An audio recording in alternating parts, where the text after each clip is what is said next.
아라띠, 위라띠, 빠빠 개송까지 했었죠. 오늘 그 다음에 가라오자, 니와또자 이 개송까지 이야기할 것이기 때문에 처음부터 그 개송까지 저희 함께 한번 읽도록 하겠습니다.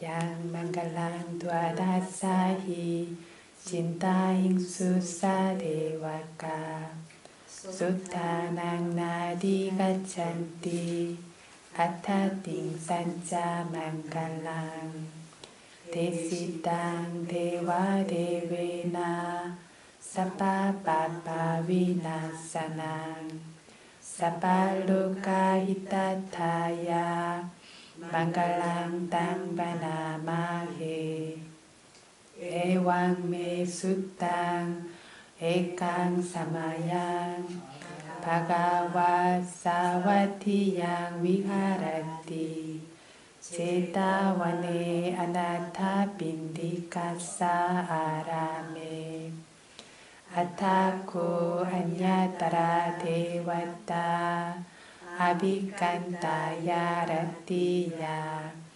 Abhikanta vanna Kevala katpang ceta vanang obasetva Yena bhagavate nupasankami Upasankamitva bhagavantang abhivadetva Ekamantang attasi Ekamantang titako sadewata Bhagavantang kataya japasi Bahudeva manusaja Mangalani ajintayung Akankamana suttanang Bruhi mangalamuttamang Asevanaja balanang Panditananja sevana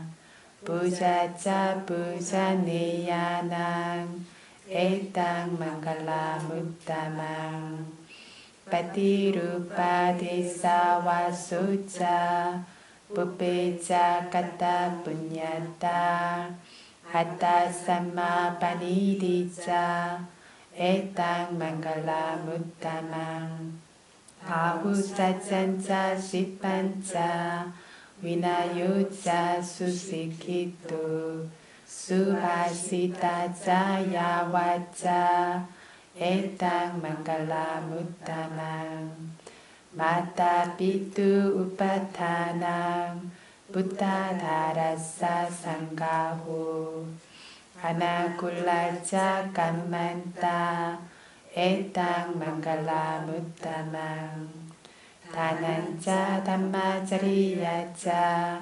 Nyatakananja sanggaho Anawajani kammani Etang mangalamuttamang Arati virati papa Majjapanaja samyamo Apamaduja dhammesu Etang mangalamuttamang Karavoja niwatoja Santutija katanyutta Kalena dhammasavanang Etang mangalamuttamang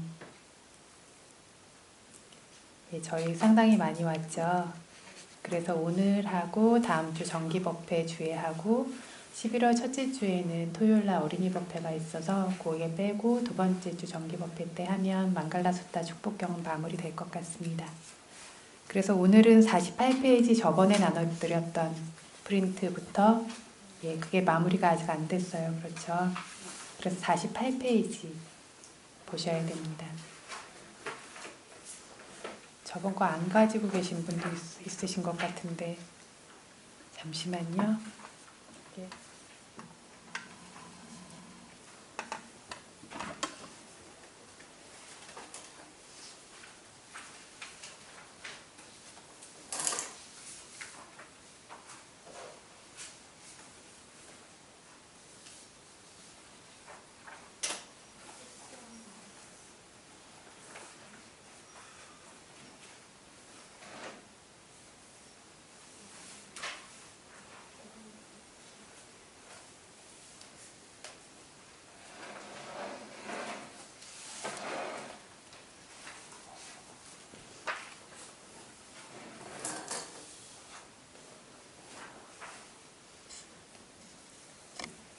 예, 그래서 48페이지 담마 아빠마다 여기에 대해서 이야기할 내용입니다. 아빠마도자 담매수였죠. 법에 방해람이 없는 것. 담마는 법인데 여기서 선업의 법을 말합니다. 선업의 법을 이야기하고 아빠마다라고 하는 것은 빠마다의 반대. 빠마다는 있는 것, 방이란 것, 결핍된 것 이런 것을 뜻하고 아빠마다는 방일하지 않고 있지 않고 가볍지 않고 결핍되지 않은 것을 뜻합니다. 한마디로 말하면 무엇이냐면 사띠죠.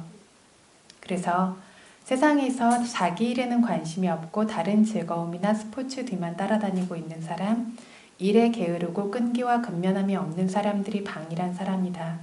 법의 영역이 아니라도 이런 사람들은 방일한 사람이라는 거죠. 자기의 해야 되는 일들을 잊어야 하고 가벼움이 없어야 되고 결여됨이 없어야지만 방일하지 않다라는 겁니다. 자기 일에 관심을 가지고 노력하고 있는 사람은 방일하지 않은 사람, 주의가 있는 사람이다.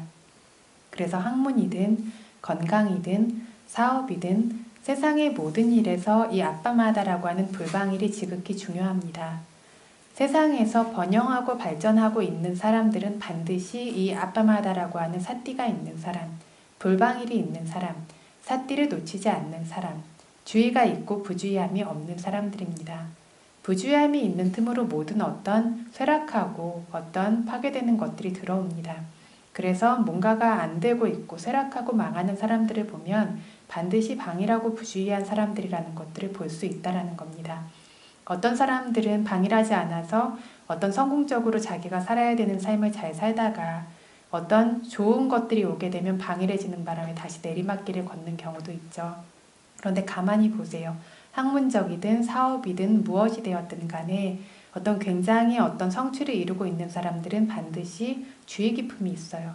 절대로 이렇게 정신줄을 놓고 이렇게 살지 않아요. 그래서 그렇게 방일하고 부주의할 때 이렇게 쇠락하는 것이 온다. 그래서 이렇게 발전과 발전하지 않는 것이 방일함에 따라서 방일하지 않음에 따라서 있기 때문에 잊지 않는 사람은 죽지 않고 살아있는 사람이고 잊은 이는 있는 이는 죽은 이와 다름없다. 그래서 방일함이 있고 어떤 자기의 어떤 선업적인 것들 해야 되는 의무에 대한 것을 잊는 사람은 어떠한 발전도 없기 때문에 죽은 사람과 같고 잊지 않는 사람만이 모든 발전이 생겨나기 때문에 살아있는 사람이다라고 부처님께서 법구경에서 말씀하신 겁니다. 그 외에도 법구경에서 뭐라고 말씀하시냐면 힘세고 빠른 명마가 힘없고 약한 말라빠진 말을 남겨두고 앞으로 나가듯이 잊고 있고 잠들어 있는 많은 사람들 중에서 잊지 않고 깨어있는 지혜로운 이가 그들을 남겨두고 앞으로 나간다라고 역시 설하셨습니다. 세간, 출세간 모두에서 마찬가지예요. 그래서 부처님 말씀하면 수행과만 관계된 것 같지만 세간에서도 출세간에서도 번영할 수 있는 모든 방법들, 축복과 행복의 조건이 되는 것을 모조리 설해 두셨습니다. 법의 영역에서는 이삿띠가 더욱 요구됩니다. 이렇게 중요하고 3장을 요약하면 한 단어로 아빠마다라고 하죠. 그래서 이삿띠가 가장 중요한 것이기 때문에 부처님께서는 매일 탁발에서 돌아오시면 발 씻는 곳에 서셔서 아빠마데나 삼바데타, 아빠마데나 불방일의 사띠의 법으로 삼바데타 수행을 완성시켜라로 시작되는 항상 얻기 어려운 5가지 법을 설하셨어요. 항상 얻기 어려운 5가지 법, 그러니까 부처님께서 매일매일 주시던 훈계, 탁발에서 돌아오시면 그것이 이 아빠마데나 삼바데타라는 말로 시작됩니다. 정확히 말하면 아빠마데나 비카웨 삼바데타, 비카웨 비구들이여 아빠마데나 불방일의 사띠의 법으로 삼바데타 수행을 완성시키라. 방일하지 말고 완성시키라. 부뚜빠도 둘라보 로카스밍, 로카스밍 세상에 부뚜빠도 부처님의 출현이 둘라보 얻기 어렵다. 굉장히 얻기 어려운 것 첫 번째가 무엇이냐면 부처님 출현하시는 거예요. 두 번째, 마누사타 바호 둘라보. 마누사타 바호, 인간으로 태어나는 것, 인간생을 받는 것이 둘라보 얻기 어렵다. 두 번째 얻기 어려운 게 뭐라고요? 인간으로 태어나는 것. 세 번째는 둘라바 삼빠띠. 삼빠띠는 구족된 건데 사람으로 태어났어요. 부처님 출현 당시도 만났어요. 그런데 팔다리나 이런 걸 멀쩡히 갖추고 또 적절한 장소에 지내고 신심이 있고 이런 여러 가지의 구족으로 완성될 것이 둘라바 어렵다라는 겁니다. 그래서 몸도 멀쩡하고 적절한 장소에 지낸다라는 구족도 있고 신심 같은 힘들이라는 구족도 있을 것이 또 얻기가 어렵습니다. 그래서 세 가지 있었죠. 지금까지 얻기 어려운 것. 네 번째는 빠빠지다 바보 둘라보. 빠빠지다 출가함이 바보 둘라보 어렵다. 이 모든 것들이 갖춰졌어도 출가하기는 굉장히 어려워요. 그리고 마지막 사단마 사와낭 둘라방. 사단마 사와낭 선한 이들의 법 정법을 사와낭 듣는 것이 둘라방 어렵다. 그래서 부처님은 어떤 출현하셨다라고 하는 세상에 출현하셨다라고 하는 얻기 어려운 첫 번째 것. 부처님 법이 남아있다라면 역시 부처 출현식이라고 해요. 그것을 우리들이 태어난 어려운 것을 첫 번째 것을 얻었고 사람으로 태어난다라는 두 번째 어려운 것을 얻었고 그리고 삼파띠 팔다리도 멀쩡하고 적절한 장소에 있어서 법을 들을 수도 있고 수행할 수 있는 신심으로 구족될 수 있는 것도 역시 얻었어요. 네 번째 빠빠찌따 바보 둘라보 출가자라고는 하지 않지만 수행자라고 하는 사람들도 수행하고 있는 동안에 일종의 출가자로 칩니다. 빠빠찌따라고 하는 출가자라는 말 자체가 어떤 다른 모습으로 사원에 가서 번뇌를 열렬하게 제거하는 작업을 하는 사람들을 말합니다. 번뇌를 내쫓는 작업을 하는 사람들. 그래서 이러한 수행자로서의 삶도 가진 것도 둘라바 어려운데 이것도 얻었습니다. 사단마사와나 바른 법을 듣는다라는 얻기 어려운 건 역시 있습니다. 그래서 언제나 얻을 수 없는 어려운 5가지의 법이 지금 있다라는 거죠. 애왕, 디와세, 오와디, 애왕 이렇게 디와세 매일매일 오와디 부처님께서 훈계하셨다. 이렇게 됐을 때 아빠마데나 비카베 산바데타 불방일의 사띠의 법으로 수행을 반드시 완성시켜라 라고 하신 것이죠. 그래서 이 방일함이 없는 것이 굉장히 중요하다라고 법의 영역에서 늘 강조를 하셨습니다. 마지막 인멸하시기 직전에도 역시 이 아빠마데나 산바데타라는 말을 마무리 짓는 마지막 법의 선물로 주신 다음에 인멸하셨죠. 그래서 어떤 사띠라고 하는 불방일에는 강조해서 지나치는 것이 없고 넘치는 것이 없다라는 겁니다. 사띠에는 지나침이란 없다. 오력이라고 하는 5힘 중에서 신심과 지혜가 균형이 이루어지지 않으면 안 돼요. 그렇죠? 신심이 많으면 어리석게 이렇게 잘못된 것을 믿고 의지할 수 있고 지혜만 많으면 교활해질 수가 있어요. 뭔가 꼬일 수가 있어요. 집중만 많으면 무겁고 늘어지게 될 수가 있고 노력만 많으면 산란하고 불안해질 수가 있어요. 그래서 이것들은 하나하나가 조화되지 않고 하나는 적고 하나만 많으면 이익이 완성되는 게 아니라 허물까지 될 수가 있다라고 했습니다. 그런데 사띠는 넘친다는 것이 없다라고 했습니다. 그뿐만 아니라 이 다른 모든 것들의 균형을 잡아주는 건 역시 누가 하냐면 사띠가 합니다. 그래서 모든 일에 강력한 사띠가 요구됩니다. 그래서 사띠를 모든 곳에 요구되는 법이라고 설한다라고 부처님께서 큰 장, 깨달음의 요인 상응부에서 말씀을 하십니다. 이렇게 사띠가 없이는 아무것도 되지 않을 정도로 중요하기 때문에 모든 것에서 요구된다라고 하셨을 뿐만 아니라 무뒤의 중생들의 모든 발자국들 중에 코끼리 발자국이 가장 커서 다른 모든 발자국들이 코끼리 발자국 안에 들어가듯이 모든 선업의 법들은 아빠마다라고 하는 선업에 대한 불방을 잊지 않는 것을 기반으로 하고 있기 때문에 정신 차리지 않으면 선업은 생기지 않아요. 그래서 이 불방일 안에 모든 선업의 법이 포함된다라고 역시 큰 장의 깨달음의 요인 상응부에서 설하셨습니다. 그래서 우리가 수행만 하고 이러면 그냥 알아차림만 하고 있는 것이라고 하지만 사띠를 개발하죠. 저절로 선업의 법들을 기억합니다. 그렇죠. 수행을 하니까 어떤 지게에도 어떤 마음이 생기고 계율을 깬다라든가 하는 것들이 좀처럼 생기지 않아요.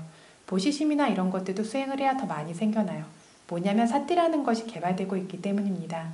사띠가 없이는 어떤 선업의 법들도 기억하고 하지 못해요. 그래서 잊게 되어질수록 나는 그냥 어떤 똑같은 것 같지만 선업의 법들을 점점 잊게 되는 것이 수행자들이 수행에서 벗어나면 분명하게 경험하게 되는 일입니다. 그 외에도 현생의 이익과 내생의 이익이라는 2가지 이익 모두를 획득할 수 있는 법이 아빠마다라는 불방일의 법이라는 것을 꼬살라 상응부에서 설하셨습니다. 방일하게 지내곤 하는 사람에게는 선업의 법이 생겨날 기회가 없습니다. 그래서 불방일은 선업이 생기고 증장되기 위한 아주 큰 기반이자 보조입니다. 그래서 지극히 이익이 많은 법 하나가 바로 이 불방일이라는 것을 빠티카와카 10가지 수승안경에서 설하셨습니다. 10가지 수승안경이라고 한 것이 어떤 식으로 설해졌냐면 1에서부터 10가지를 설하셨어요. 예를 들면 매우 이익이 많은 하나의 법이 무엇인가 라고 물으신 거예요. 무엇이라고 여기 나와 있죠? 아빠마다 라고 하는 불방일 사띠입니다. 우리가 아주 이익이 많은 법 하나만 고른다면 뭐라고요? 아빠마다라고 하는 불방일 사띠입니다. 그럼 부처님께서 반드시 수행해야 하는 하나의 법만 고르면 뭐라고 하셨을 것 같으세요? 수행해야 하는 법이요. 까야 갖다 사띠라고 하셨습니다. 그쵸? 알아차림 하는 건 알아차림 하는 건데 뭐죠? 몸의 움직임. 몸에 움직이는 걸 다 아는 알아차림 하나. 반드시 해야 하는 것 한 가지만 고른다면 까야 갖다 사띠입니다. 이게 이런 식으로 10가지 설하셨어요. 반드시 뭐 알아야 되는 거, 뭐 제거해야 되는 것 이런 식으로 설하시는데 다는 뭐 이야기할 수 없는 것이고 아주 이익이 많은 2가지의 법을 고른다면 무엇인가? 라고 했을 때 무엇이냐면 사띠와 삼파잔냐입니다. 역시 사띠가 들어가요. 그쵸? 그래서 굉장히 이로움이 많아요. 그런데 2가지를 말하려면 사띠 알아차림과 삼파잔냐 분명한 암. 반드시 수행해야 하는 것 2가지를 고른다면 이건 좀 쉽죠. 사마타와 위파사나입니다. 이런 식으로 10가지까지 설하신 거에서 지극히 이익이 많은 법 1가지를 말하자면 무엇이냐면 이 불방일이다 라고 말하셨습니다. 그래서 법을 늘 지녀야 한다, 잊지 않아야 한다 라는 겁니다. 단매수, 법을 잊지 않아야 한다라고 했는데 잊지 않아야 할 법에는 모든 선업의 법들이 포함됩니다. 그래서 보시나 지게 계율을 지키는 것뿐만 아니라 삼보의 공덕을 떠올리는 것, 자해를 보는 것, 죽음관 같은 죽음의 법을 숙고하는 것, 사티파타나 위파사나 수행을 증장시키는 것, 이런 식의 마음에 두어야 할 법들을 언제나 지니고 있어야 한다는 겁니다. 저희 큰 스님께서 제가 출가하고 이렇게 어디 걸어가고 이러면 너 걸어가면서 뭐 하냐고 이렇게 물어보셨어요. 저희는 이제 수행자니까 출가했으면 당연히 알아차림 하면서 걷는 거다 생각해서 알아차림 하면서 걷습니다 라고 이렇게 말씀드렸는데 그때 이제 말씀하신 것이 그래 뭔가 한 가지는 반드시 해야 된다. 알아차림을 하든 자해관을 하면서 가든 경전을 배웠던 것들을 속으로 읊으면서 가든 뭔가 한 가지는 반드시 기억하면서 있어야지 정신을 놓아버리고 그렇게 어디를 가든 오든 뭔가를 해서는 안 된다라고 이야기를 하셨어요. 저희는 위파사나 수행을 하고 있는 사람은 그렇게 알아차림이 있든 그래서 언제든 이렇게 선업의 법 1가지는 반드시 지니고 기억해야 한다라는 겁니다. 그래서 여기 뭐라고 나왔죠? 법이란 내생까지 기다리고 있는 것이 아니다. 이렇게 수행하니까 언젠간 행복해지겠지가 아니라 지금 한 번 분명히 반드시 그것을 반듯하게 수행하면 한 번만큼의 결과가 나오는 것이 그 법입니다. 그래서 법이란 내생까지 기다리고 있는 것이 아니라 법이 있는 사람, 법을 지닌 사람을 바로 이 생에서 마음이 행복해지게 하고 마음을 굳건해지게 만들고 팔풍이라고 하는 세상에 좋고 좋지 않은 8가지 법을 견딜 수 있는 힘이 있게 하고 자기가 특별하게 더 노력하면 도와 과까지 얻을 수 있게 하는 등으로 지금 바로 이 생에서 지금 당장 보호하는 것이 법입니다. 그뿐 아니라 어떤 한 가지 수행을 늘 지니고 수행하는 사람에게는 그것이 점점 증장돼요. 어떤 수행이든. 그래서 법과 관련해서 기억이 좋아지고 통찰과 견해, 시각이 풍성해지고 지혜가 성숙되고 강력해지는 등의 그 이로움이 아주 많습니다. 일상생활에서 마음을 지켜보고 알아차림하는 것들 실천해보세요. 1년 뒤가 됐을 때 분명히 엄청난 변화가 있을 겁니다. 바라보고 생각하는 어떤 모든 것들 마음에 분명한 변화가 있습니다. 근데 지금 당장 하루하루에서 어떤 티가 나지 않으니까 이것들을 쉽게 생각하세요. 그런데 어떤 수행을 계속 꾸준하게 지니고 수행하는 사람은 반드시 이러한 결과들이 생겨납니다. 그래서 배짜는 여자아이의 예를 드셨어요. 부처님께서 알라위라고 하는 나라에 가셨을 때 그 나라 사람들이 부처님께 공양을 올렸습니다. 부처님께서 오셨다라는 걸 듣자마자 이 배짜는 여자아이가 법문을 듣고 부처님을 뵙고 싶었지만 아버지가 시켜둔 일이 있어서 야단 맞을까봐 얼레라고 하는 실감개들을 배짜는 곳에 갖다 둔 다음에 자기 일을 마친 다음에 법문을 들어야지 생각하고 일을 하고 있습니다. 끝나자마자 얼레 바구니를 들고 배짜는 곳에 가다가 법문을 듣기 위해서 모여있는 청중들의 끝에서 멈춰서 그걸 보고 말았어요. 부처님께서 멀리서 이렇게 그 여자아이를 건너서 쳐다보시니까 아, 내가 오기를 바라시는구나 라고 알고는 청중 속으로 들어갑니다. 그때 부처님께서 4가지 질문을 하셨는데 부처님께서 여기에 이제 법문을 하시려고 했던 것도 이 여자아이를 보셨기 때문이었어요. 여자아이 어디서 오는가 라고 물으시니까 여자아이가 모릅니다 부처님 했어요.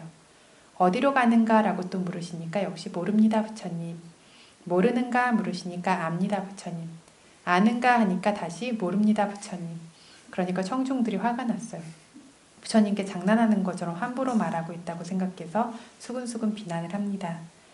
그때 부처님께서는 어디서 오는 거라고 내가 물은 것을 왜 모릅니다 라고 이렇게 대답했느냐 라고 여자에게 다시 물으십니다. 제가 배 짜는 사람 집에서 오는 것은 부처님께서 이미 알고 계시기 때문에 이것을 물으실 리는 없습니다. 어떤 생에서 왔는지를 물으신 것으로 이해했기 때문에 제가 온 생을 모르기 때문에 모른다고 대답드린 것입니다 라고 하니까 훌륭하다 훌륭하다. 내가 물은 바로 그것을 네가 대답했다 라고 칭찬하셨습니다.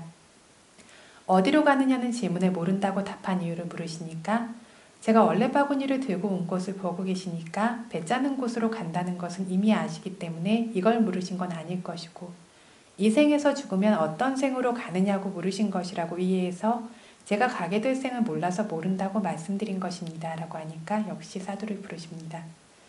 그 뒤에 모르냐고 물은 것은 왜 안다고 대답했느냐 라고 하시니까 이 질문은 죽음을 물으신 것이라고 이해했습니다. 언젠가 죽어야 한다는 것을 알기 때문에 안다고 말씀드린 것입니다 라고 했고 또다시 사두를 부릅니다. 아느냐는 질문을 모른다라고 답한 이유는 죽어야 한다는 것은 알기는 알지만 하지만 언제, 어느나 어느다 어느 시간에 죽을지 모르기 때문에 모른다고 답한 것입니다 라고 말씀드립니다. 어린 여자아이예요. 그렇죠? 부처님께서도 사두를 부르신 다음에 안디부도로 시작되는 법문 즉 이 세상 사람들은 모두 장님일 뿐이다. 눈이 멀어 있어요. 이 눈머니들 중에 드물게만 볼 수 있는 눈을 가진 사람들이 있어요. 그물에서 벗어날 수 있는 새는 드물죠. 한번 걸리면 다 잡히는데 몇몇 새가 거기서 벗어나요. 그물에서 벗어나는 새가 드물듯이 이렇게 아주 소수만이 천인계와 열반에 도달할 수 있다. 열반만도 아니게요. 천인계에 도달하기도 이렇게 어렵습니다. 라고 청중에게 설하셨고 이걸 듣고 배 짜는 아이는 수다원이 되었습니다. 그래서 이 배 짜는 아이가 어린아이인데 법과 관련해서 이렇게 통찰과 이런 시각들, 지혜들이 굉장히 성숙되고 강력해져서 있었는데 그래서 다른 대다수의 사람들은 이해하지 못하는 부처님의 의중을 용감하고 단호하게 드러내 보일 수 있어서 사람들을 놀라게 했는데 이렇게 다른 사람들과 같지 않은 것은 특별한 노력에서 기인한 것이다 라는 겁니다. 지난 3년 전쯤에 부처님께서 알라위국에 한번 오셨을 때 청중들에게 죽음관, 마라나사티 법문을 설하셨어요. 다른 사람들은 보통 그렇죠. 듣고는 다 나가죠. 잊어버립니다. 아, 법문이 좋다. 그러고는 끝나지만 이 아이는 그거를 잊어버리지 않고 그때부터 밤낮으로 틈날 때마다 죽음관을 수행합니다. 그래서 부처님께서 물으신 질문에 이렇게 삶과 죽음으로서 분명하게 대답할 수 있는 겁니다. 이것을 3년 동안 한 것의 그 수행의 힘 때문에 나이는 어리지만 지혜가 발전하고 견해가 성장해서 다른 이들보다 뛰어나게 됩니다. 그래서 나이가 든다고 정신적으로 성숙되지 않아요. 한 생에서 정신적인 성숙을 이루는 사람들은 별로 없습니다. 조금 성장하는 것 같지만 굉장히 미미하고 탐진치 뒤를 따라가면서는 이렇게 성숙이 안 되고 또 나이가 더 많이 들면 어떻죠? 점점 시각이 다시 좁아지고 나로 보이면서 시야가 좁아져서 어린애로 돌아가요. 이런 식으로 사람들이 한 생 한 생 삽니다. 그렇게 사는데 어떤 한 가지 수행의 법과 같은 것을 늘 지니고 있는 것은 나이가 어려도 이렇게 실제로 정신적으로 발전할 수 있는 것들, 이런 통찰이 생길 수 있게 하는 것들을 가져오고 이 힘이 성숙되게 되었을 때 이 어린 여자아이가 수다원이 된 것입니다. 그냥 옛날 사람들은 참 수다원 되기도 쉽다 이런 것이 아니라는 겁니다. 원인과 결과는 옛날에도 있었고 지금도 있어요. 그 원인이 있다면 그 결과는 지금 이 자리에 우리에게도 분명하게 있다라는 겁니다. 다음 개송으로 가도록 하겠습니다. 한번 같이 읽을까요? 가라오짜 니와또짜 산투티짜 까타뉴타 갈레나 담마사와낭 에땅 망갈라 무따망. 대화부따 천인이여. 가라오자래요. 가라오 하는데 남성형이니까 요 가라오자가 됐어요. 어떤? 가라바 하면 존중해야 할 사람에게 존중하는 것. 그렇게 공손해야 할 사람에게 공손한 것. 어떤? 공손함, 존중함도. 그 다음에 니와 또, 이것도 또 남성형이라서 요 니와 또자. 어떤? 자기 자신을 낮춤도. 산투티는 여성형이에요. 그래서 야 산투티자. 어떤? 만족하기 쉬움도. 혹은 있는 것으로 만족함도. 산투티는 만족하기 쉬움, 있는 것으로 만족함. 그리고 까딴유따, 이것도 여성형이라서 야로 앞에 야 까딴유따 자가 됐어요. 까딴유, 베풀어 본 것을 아는, 은혜를 아는 이의 따 조건. 어떤 베풀어 본 적이 있는 은혜를 아는 이의 조건. 은혜를 암입니다. 쉽게 말하면. 은혜를 암도 깔레나 적절한 때에 담마사와난 그럼 중성형이에요. 앙으로 끝나서 그래서 양 담마사와난 자. 어떤 법을 들음도 아티 있다. 애 땅이 5가지가 웃다만 고귀한 만갈랑 축복이다. 5가지 축복이 뭐라고요? 공손함, 자기를 낮춤, 만족하기 쉬움, 은혜를 암, 적절한 때 법을 들음. 의역한 부분 함께 읽겠습니다. 공손해야 할 사람에게 공손함, 자신을 낮춤, 만족함, 은혜를 암, 적절한 때 법을 들음이라는 이 5가지가 고귀한 축복이다. 가라와는 공손함, 존중이에요. 거루라는 말에서 나왔어요. 거루낭 바호 가라오. 거루낭 존중되어야 할 이들의 바호, 할 이들이라고 바호하면 여기서는 되는 조건이라고 했는데 정확하게는 알 수 있는 조건이에요. 가라오 존중되어야 하는 사람이라고 알 수 있는 조건. 그래서 존중되어야 하는 사람들 다음 프린트로 가야 되죠. 존중되어야 하는 사람, 존중해야 될 사람은 누구냐면 산보와 스승과 부모 등의 공덕이 큰 사람, 연배가 높은 사람입니다. 누구라고요? 산보와 부모 등의 스승과 부모 등의 공덕이 큰 사람, 그리고 연배가 높은 사람. 비구들의 경우에는 나이를 따르지 않고 법납이 높은 사람이 거루 존중되어야 할 사람, 존중해야 할 사람이 됩니다. 이 사람이 존중되어야 하는 사람이라고 우리가 알 수 있는 것은 상대방이 행하는 존중함과 공손함을 통해서 알죠.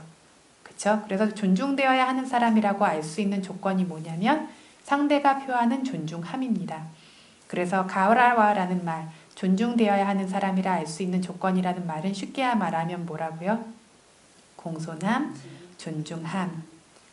그래서 이걸 정확하게 말하자면 예의 바르고 공손하고 존중하는 상황으로 생기는 선업의 마음이다 라는 겁니다.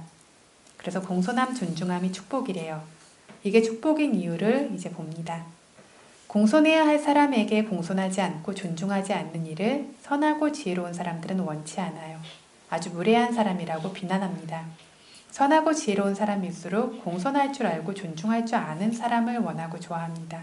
이런 사람들이 정말 슬기로운 사람이라고 칭찬합니다.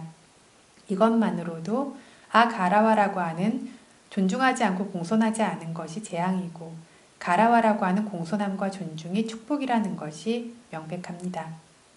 부처님께서도 연배가 높은 사람에게 공손한 사람들은 이 생에서도 칭송을 받고 다음 생에서도 선처에 도달할 수 있다는 것을 본생담의 자고세 본생담에서 설하셨습니다.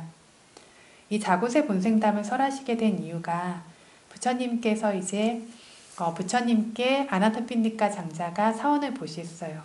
그래서 이제 청하니까 부처님께서 어떤 다른 지역을 순방하시다가 그걸 마치신 다음에 어떤 사와티의 그 사원으로 이제 오시게 되죠. 정말 많은 비구의 무리들이 같이 오셨겠죠.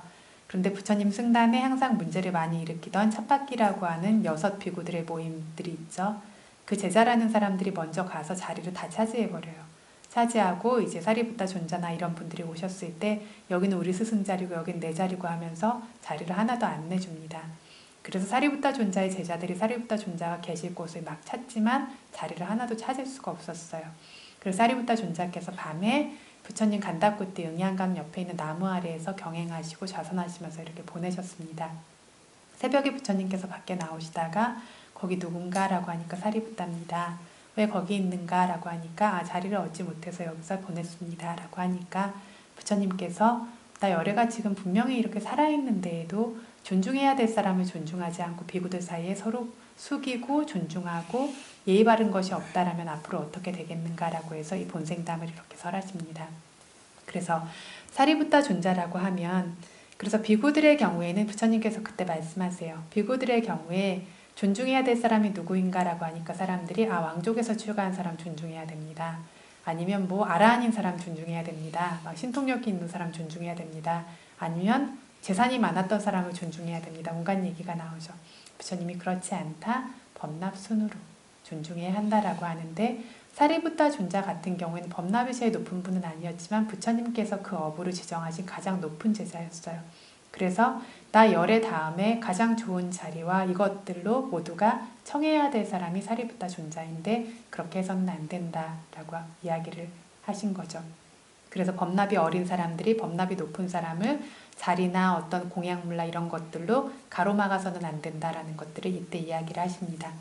그러면서 자고새 본생담을 이야기하시는데 옛날에 이제 자고새라는 작은 새와 코끼리와 원숭이 3마리가 살고 있었어요. 처음에는 서로 이제 예를 표하지도 않고 그냥 짐승들이니까 살던 대로 살았겠죠. 그래서 서로 그렇게 조화롭지도 않고 그렇게 사는데 우리가 이렇게 방일하게 서로가 위아래도 모르고 이렇게 살면 안 된다라고 하면서 존중해야 할 사람에게 존중하면서 지내도록 하자라고 합니다. 부처님께서도 깨달음을 처음 얻고 먼저 생각하신 생각이 뭐였죠? 존중할 것이 없는 어떤 것들은 안전하지도 않고 좋지도 않다라는 생각을 먼저 하십니다. 그래서 이 세상에 존중해야 될 사람을 떠오르지만 없는 거예요. 그렇죠? 부처님께서 더 부처님보다 존중해야 될 사람이 세상에 있을까요? 없는 거예요. 그래서 부처님께서 그렇다면 나는 법을 존중하면서 지내야겠다라고 생각하세요. 그래서 부처님께서 깨달음을 얻으신 다음에 이제 내가 부처니까 내가 제일 높다라고 생각하신 게 아니에요. 존중하고 섬겨야 될 사람을 먼저 생각하신 겁니다. 그래서 어떤 법이 있을수록 이렇게 존중함이라고 하는 공손함이라고 하는 미덕이 분명하게 생겨난다라는 겁니다. 그래서 여기에 나오는 새와 코끼리와 원숭이는 훌륭하신 분들의 전생이다 보니까 동물인데도 그런 생각들을 해요. 그래서 셋이서 이제 누가 더 높은지를 한번 생각하다가 거기에 이제 있던 나무를 이 나무가 굉장히 큰 나무가 있었는데 이 나무가 얼마 냈을 때부터 알고 있었는가라고 코끼리한테 물으니까 코끼리가 자기가 어렸을 때 이 나무를 자기 이제 가랑이 사이에 두면서 걸어 다녔었다고 이 나무가 이렇게 작았을 때부터 알고 있었습니다 라고 해요. 그러니까 원숭이가 저는 이 나무가 아주 어린 잎이었을 때 그러니까 위로 올려다보지 않고 그렇게 밑에서 그 나뭇잎을 따먹은 적이 있었다라고 이야기를 해요. 그러니까 누가 더 나이가 많죠? 원숭이가 많죠. 자고새가 저쪽에 원래 큰 나무가 있었는데 그 열매를 먹고 내가 똥을 싸서 그 씨가 떨어진 것이 이 나무가 된 것이다 라고 얘기를 해요. 누가 제일 열매가 크냐면 새 자고새죠. 그러니까 앞으로 그러면 당신의 가르침을 듣고 우리가 항상 그렇게 잘 공손하게 모시겠습니다 라고 해서 예를 갖추고 항상 윗사람으로 그렇게 대접하면서 굉장히 조화롭고 행복하게 잘 살다가 그래서 죽고 나서도 어떤 선처라고 하는 천상계와 같은 곳을 채웠다라고 이렇게 나와 있습니다. 이때 자고새였던 사람이 부처님의 전생이에요. 그리고 그 다음에 높았던 누구죠? 원숭이가 사리부타였고 그 다음이었던 코끼리가 누구였냐면 목련존자였습니다. 그래서 이렇게 부처님께서 선처에도 갈 수 있고 이 생에서도 칭송받을 수 있다라고 설하셨습니다. 그 외에도 저희 파리타에서도 아따나띠아 숫다가 있죠. 아따나띠아에서 설해진 경에 보면 마지막에 아비와다나 실리사 니짱 우따바짜이노 늘 예경 올리고 예를 표하고 그러니까 예를 올려야 되는 분들에게 예를 표하곤 하는 사람 그런 습관이 있는 사람. 니짱 웃다 빠짜이노. 니짱 언제나 웃다 연배가 높고 나이가 많고 덕이 높은 분들을 아빠짜이노 봉양하고 돌보는 사람. 이런 사람에게는 짜따로 담마왔다 네 가지 법이 늘 증정된대요. 아유, 완노, 숙항, 발랑. 아유, 목숨. 완노, 아름다움. 숙항, 행복하고 편안함. 발랑, 힘, 기운입니다. 그래서 나이 많고 미덕 큰 사람에게 늘 예경 올리고 예를 갖추고 돌보는 사람들은 수명이 길어지고 용모가 아름다워지고 행복하고 기운이 생긴다라는 네 가지 이로움이 발전할 수 있다라는 것을 역시 설하셨습니다.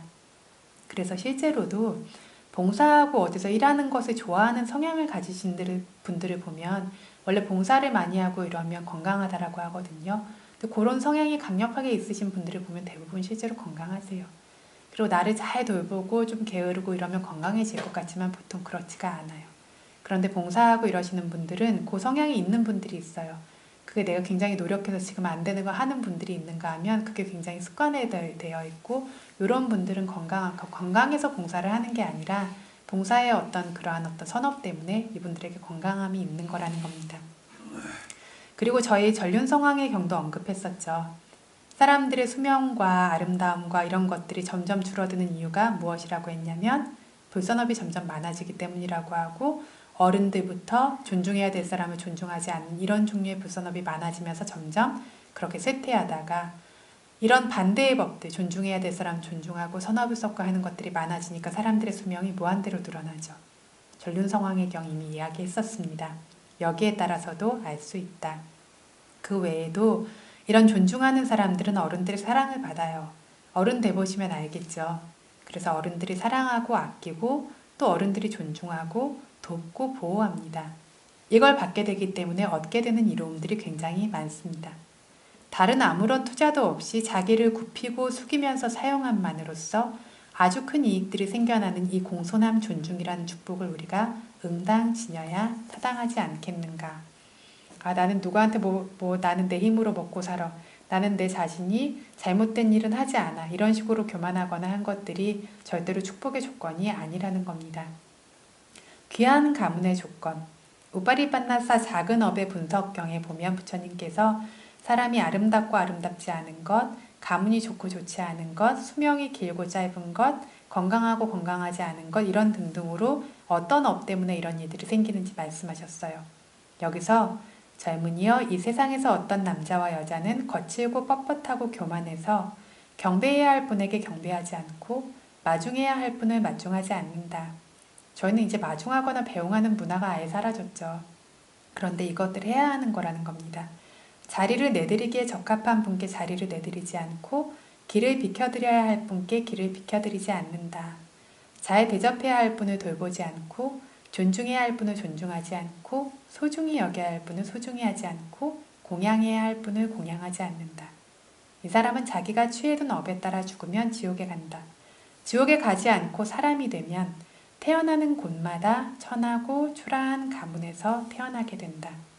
그래서 이 경배하지 않음으로 시작되는 불손함은 천한 가문에 태어나게 하는 행위이자 습이다라고 설하셨습니다.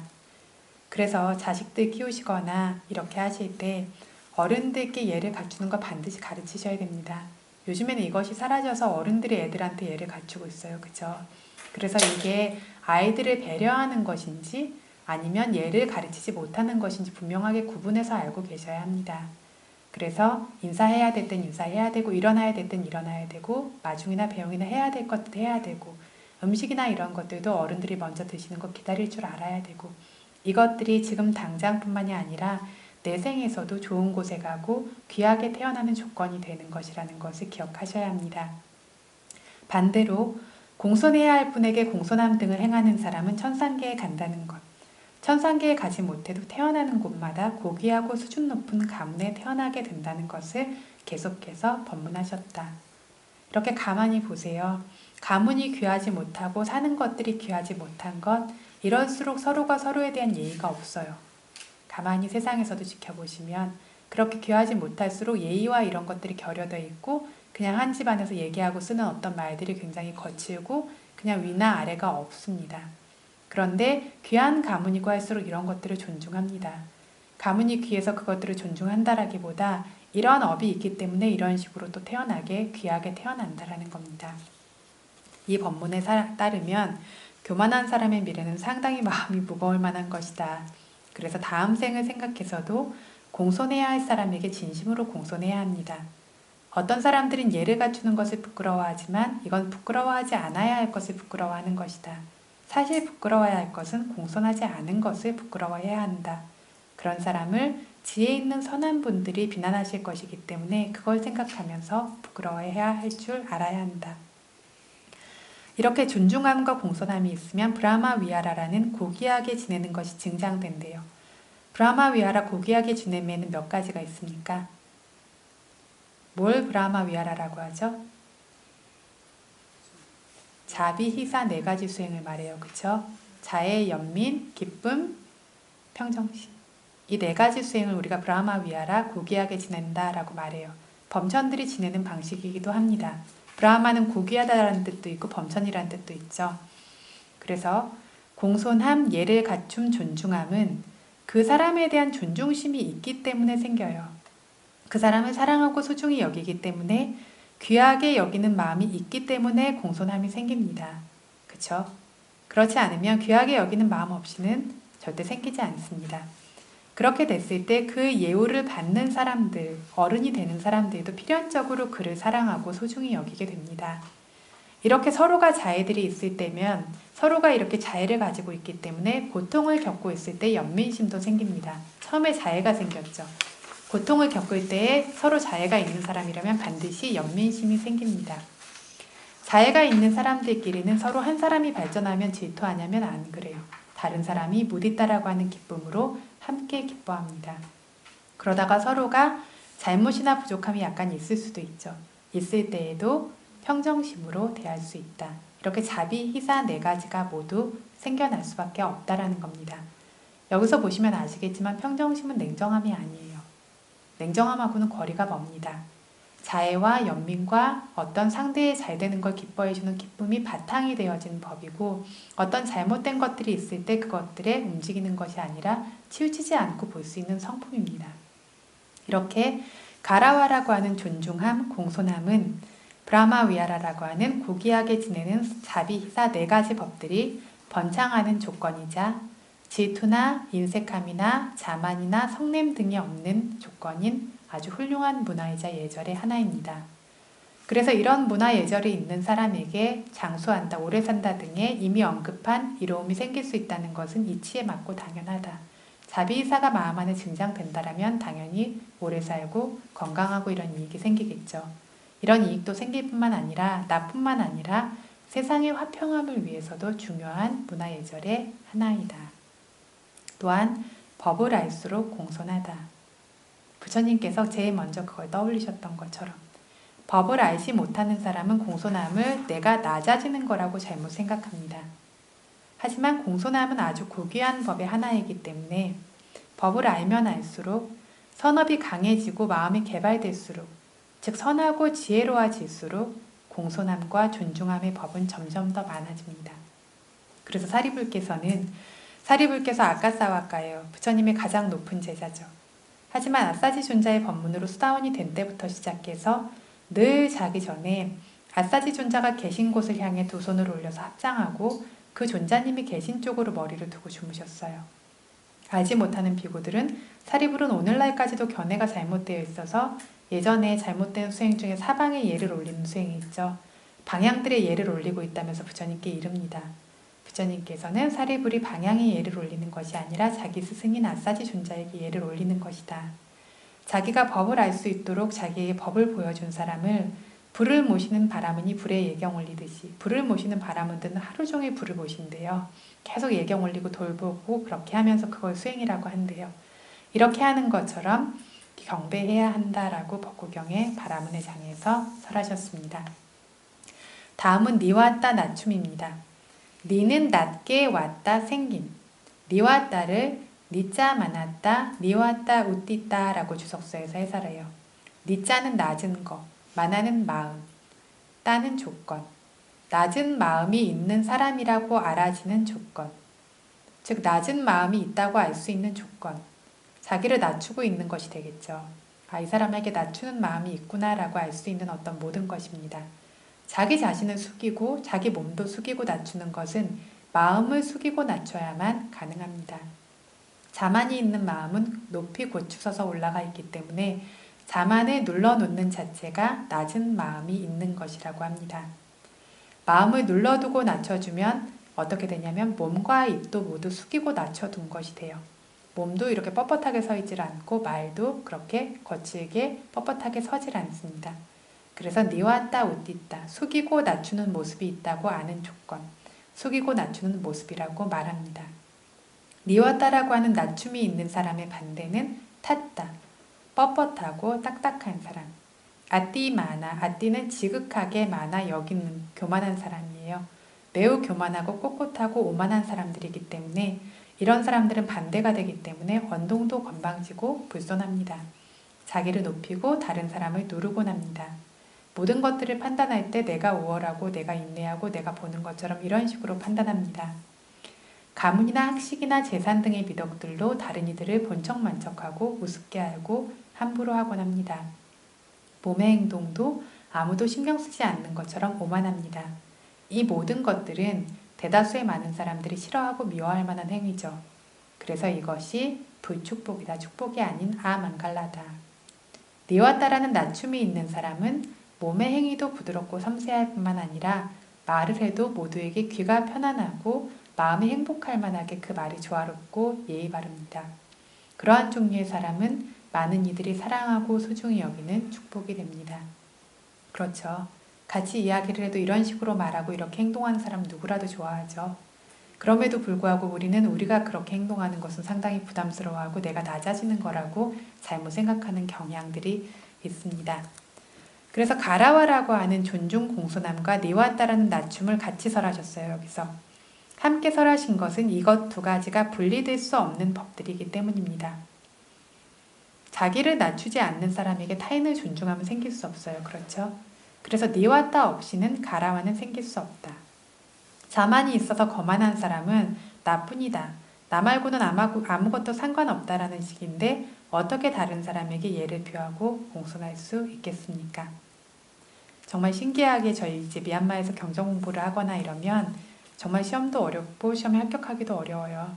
근데 그 중에는 정말 똑똑한 사람도 있고 별로 똑똑하지 못한 사람도 있고 아주 머리가 좋지 않은 사람들은 20년 동안 한 학년에 있는데 합격을 못하기도 해요. 그래서 굉장히 이제 어려운 공부들을 해야 되는데 정말 머리가 좋고 전국에서 그러니까 모든 과목을 거의 만점을 받듯이 전국에서 거의 수석하고 이렇게 하던 고등학교 졸업한 학생이 바로 와서 출가를 한다라든가 이러면 누구나 다 기대를 하죠.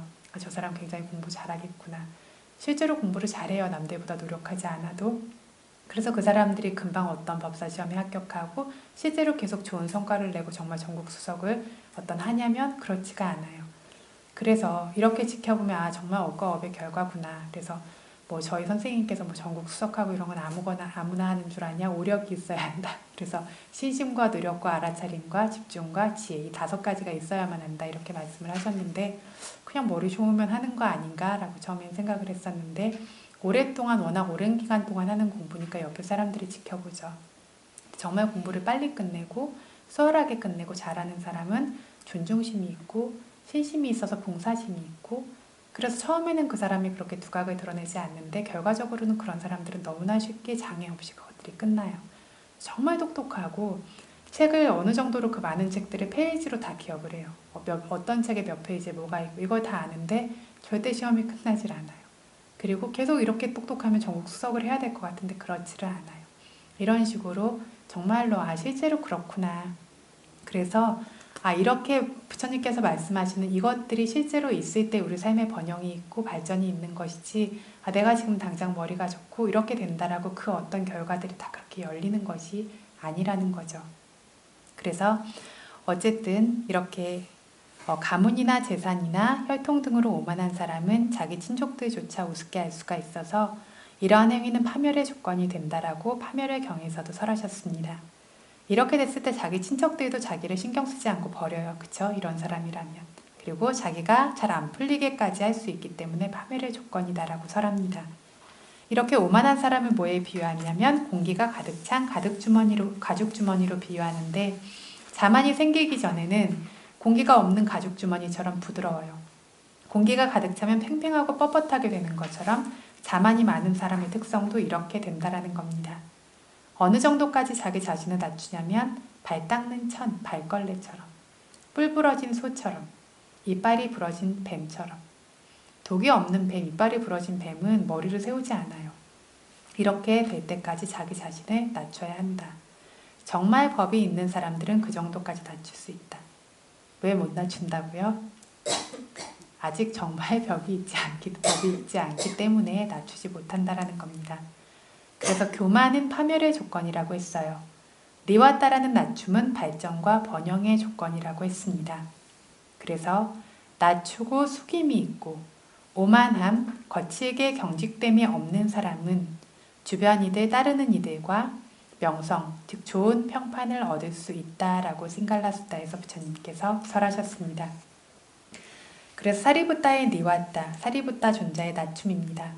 이 이야기는 많이 나왔는데 하루는 가사 입으신 모습이 단정치 않으신 걸 보고 7살 어린 사미가 존자님 가사 입으신 모습이 고르지 않습니다. 가사 밑에가 동그랗게 일자가 돼야 되죠. 근데 이게 여기 뭐가 들쭉날쭉하게 단정하지 않았던 거예요. 그래서 고르지 않습니다 라고 하니까 나를 어린 사미가 지적해야 하겠는가라고 생각지 않고 다른 장소까지 가세요. 그 앞에서 고쳐 입는 것은 불손하다라고 여기거든요. 그래서 다른 장소에 가서 잘 뒤돌아서 고쳐 입으신 다음에 돌아와서 서서 두 손을 모아 올리고는 이 정도면 적절합니까? 스님이라고 이렇게 묻습니다. 그리고 오늘 출가한 7살짜리 어린 사미가 훈계해도 그 훈계를 머리 위로 받들어 봤습니다. 라고 이렇게 말씀하십니다. 법을 존중하는 모든 사람들은 고귀하신 존자님의 이 낮춤의 미덕을 언제나 부러워하고 본받을 모범으로 삼아야 했다. 모두가 그렇게 모범으로 삼았습니다. 그렇게 본받기에도 매우 좋다라고 합니다. 다음으로 라울라 존자의 니와따 낮춤입니다. 라울라 존자는 석가족의 왕족이었어요. 석가족은 굉장히 교만한 어떤 왕족입니다. 왕족이라고 해도 다 똑같은 것이 아니라 그 가문과 혈통이 굉장히 청정했대요. 제일 처음부터 시작해서 그 왕족인 사람의 어떤 혈통에 지저분한 것이 하나도 섞이지 않고 계속 내려왔을 뿐만 아니라 석가족끼리만 반드시 혼인을 합니다.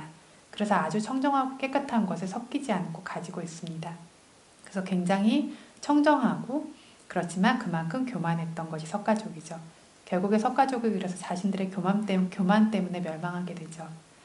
그런데 라울라 존자 같은 경우에는 전륜성왕이 될 특별한 복덕의 특성도 갖추셨던 특별한 분이었어요. 부처님께서 출가해버리시고 난다 왕자라고 하는 부처님 이복 동생이 있죠. 그런데 그분도 전륜성왕이 될 복덕을 가지고 계셨어요. 그 모든 증표와 상호를 가지고 계셔서 수토다나 대왕이 큰아들은 출가했지만 작은 아들이라도 전륜성왕이 되겠거니 기다렸더니 또 부처님이 출가시키시죠. 그래서 이제 라울라라도 전륜성왕이 되겠거니 했더니 라울라 존자도 출가시키시죠. 그래서 수토다나 대왕이 부모가 허락하지 않는 자식은 출가시키지 않는 계율을 그래서 정해달라고 이렇게 이야기를 하신 겁니다. 그래서 어쨌든 전륜성왕이 될 만한 특별한 어떤 복덕의 특성, 상호를 모두 갖추셨던 특별한 분이었어요. 부처님의 아들이기도 했기 때문에 교만하겠다라고 하면 어느 누구보다 훨씬 교만할 수 있을 정도로 모든 면에서 우월했어요. 부처님의 아들인 것만큼 그리고 굉장히 아름답고 모습도 지혜롭고 하지만 라울라 존자의 겸손함과 자기를 낮추던 모습은 정말 길이길이 남아있다. 비구들이 라울라 존자를 시험하고 싶어서 너무나 자기를 낮추고 가르침을 받으니까 라울라 존자를 시험하려고 멀리서 오는 것을 보면 빗자루와 쓰레기 바구니, 쓰레기 다 치운 것들을 밖에다 다시 막 던져놔요. 그리고는 이거 누가 버려둔 겁니까? 라고 자기들끼리 이야기를 하세요. 그러면 여기 라울라가 지나다니는데 라울라가 버렸나? 라고 이렇게 이야기를 하세요. 그럼 라울라 존자는 제가 한 것이 아닙니다 라고 한 번도 거기에 대해서 말하지 않고 그걸 잘 치운 다음에 사죄까지 하고 절까지 한 뒤에야 그 자리를 지나가곤 했다라고 합니다. 그리고 한 번은 부처님께서 비구가 제가자나 사미들과 함께 한 지붕 한 울타리의 처소에서 함께 자면 안 된다라고 계목을 정하셨어요. 그러니까 비구들께서 라울라야 부처님이 계율을 지정하셨으니까 다른 잘자리를 이제 찾아봐라 라고 하세요. 그 전에 사미들은 비구 스님들하고 함께 잤죠. 그런데 다른 잘자리를 찾아봐라 라고 하는데 이 비구 스님들도 부처님에 대한 존중과 그리고 라울라 존자에 이렇게 배우고 수행하려는 그런 어떤 아름다운 마음과 그것들 때문에 라울라 존자를 늘 존중하고 더 배려하고 굉장히 소중히 여겼어요. 하지만 계율이 지정되었기 때문에 이렇게 말한 것인데 라울라 존자는 그럼 저는 어디 가서 잡니까? 이런 한마디도 하지 않으셨어요. 한마디도 하지 않으시고 자기의 어떤 전계사 스승이라고 하는 은사 스님이 사리부타 존자예요. 출가시켜 주신 스승은 모갈라나 존자예요. 훈계 스승은 마하카사파 존자예요. 삼촌이 아난다 존자죠. 이렇게 쟁쟁하신 분들이 계신데에도 투정하지 않고 조르지 않고 부처님 화장실에 가서 자고 있었습니다. 아침에 부처님께서 화장실에 가셨을 때 그걸 아시고는 제가자와 사미들과 3일 어떤까지는 함께 잘 수 있도록 허락하시면서 계목을 다시 수정하셨습니다. 처음부터 그렇게 하셨으면 안 좋나라고 하지만 부처님께서 계율을 지정하실 때에는 항상 어떤 것이 발생하실 때, 할 때까지 기다려요. 그렇지 않고 이렇게 저렇게 되는 대로 부처님이 지정하신다라는 허물이 생기지 않도록 어떤 상황이 될 때까지 기다려서 그 상황이 되었을 때야 그 계목을 어떤 허물이 있는가를 보이면서 지정하시고 그것들을 보완하는 것들을 상황에 따라 계속 만드십니다. 그래서 이렇게 다시 수정하셨습니다. 그래서 라울라 존자는 수행을 열심히 노력하며 정진하고 있고 부처님께서도 늘 그렇게 가르치셨어요. 그리고 늘 배우려는 마음이 굉장히 강하게 있었기 때문에 이 수행하는 법들과 그 마음들이 라울라 존자의 교만을 늘 꺾어주고 있었습니다. 교만함이 없는 사람은 없어요. 세상에 아무것도 가진 것이 없는 사람이든 정말 우리가 인품이 훌륭한 사람이라고 여겨지든 아라한이 아니라면 누구나 교만합니다. 교만을 가지고 있는데 이러한 어떤 수행의 법들이 라울라 존자의 교만을 늘 꺾어주고 있었던 겁니다. 하지만 법을 존중하지 않는 사람들은 자만의 허물을 보지 못하기 때문에 이걸 좋은 것이라고 생각하고 자존심 세우는 게 있어야 된다라고 생각하고 오만합니다.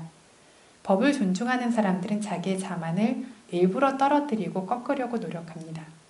그래서 석가족의 왕자들, 그 교만한 석가족의 왕자들 바띠야, 아누루타, 아난다, 바구, 끼밀라, 데와다타라는 이 왕자들이 출가하러 가는데 따라가던 우빨리라고 하는 이발사에게 자기들의 어떤 보배들, 장신구들, 옷가지들을 맡기면서 이걸 갖고 돌아가라고 하죠. 우빨리가 생각하기를 내가 이 모든 어떤 귀한 보배 같은 것들을 들고 가면 출가하면서 나에게 줬다라고 아무도 나를 믿지 않을 것이다 라고 하는 것에 대한 두려움, 오해받을까 봐 하는 두려움이 첫 번째. 두 번째로는 저렇게 귀하고 혈통 높은 저런 왕자들조차 자기가 가진 이런 옷가지나 이런 것들 얼마나 귀해요. 금은보화 같은 것들을 아무렇지도 않게 침뱉듯이 버리고 가는데 나는 가진 것도 없는 내가 이걸 뭘 귀하다고 집착할 게 있어서 그렇게 하겠는가라고 해서 자기도 출가하겠다라고 따라갑니다. 그래서 왕자들이 훌륭하다라고 하면서 같이 데리고 가는데 출가할 때 왕자들이 우빨리와 함께 출가하려고 부처님 앞에 가서 저희 석가족은 자만이 높은데 이 우빨리는 저희가 부리는 사람으로 저희 밑에서 오래 일해왔던 그런 사람입니다. 그래서 제일 먼저 이 사람을 출가시켜 주십시오. 그에게 저희가 경배하고 마중하고 합장하고 예를 갖추는 일들을 하겠습니다. 이런 방식으로 저희 석가족의 자만이 떨어질 것입니다. 라고 합니다. 그래서 그렇게 말씀드린 대로 부처님께서 우빨리를 가장 먼저 출가시켜 주셨고 율장에서 계율을 어떤 이해하고 행하는 것을 제일인 분이 나중에 되시죠. 우빨리 존자십니다. 다음 축복은 산투티, 만족입니다. 산은 자신의 재물로 라는 뜻도 되고요. 자기 재물로라는 뜻도 되고 자기 것으로 혹은 산은 있는 것으로 라는 뜻도 됩니다. 자기 것으로 만족함 혹은 있는 것으로 만족함 이것을 산투티라고 합니다. 이 만족이 없는 사람들은 좋지 않은 음식이나 의복을 사용해야 되면 마음이 행복하지 않아져요. 그리고 좋아 보이는 것들을 되는 대로 계속 사서 씁니다. 뭐가 있어도 사고 뭐가 좋은 것 같으면 또 취하고 이런 식으로 물건을 낭비하는 사람인 경우가 많아요. 이건 대부분의 우리들이 가지고 있는 문제죠. 꼭 필요한 것이 아니지만 뭔가 좋아 보이는 것들을 계속 취합니다. 그래서 경제활동을 하는 사람에게 이 만족이 없으면 재물을 모을 수가 없어요. 계속 뭔가가 필요하고 취해야 될 것 같기 때문에. 그래서 이 만족은 세간사에서도 아주 필수적입니다.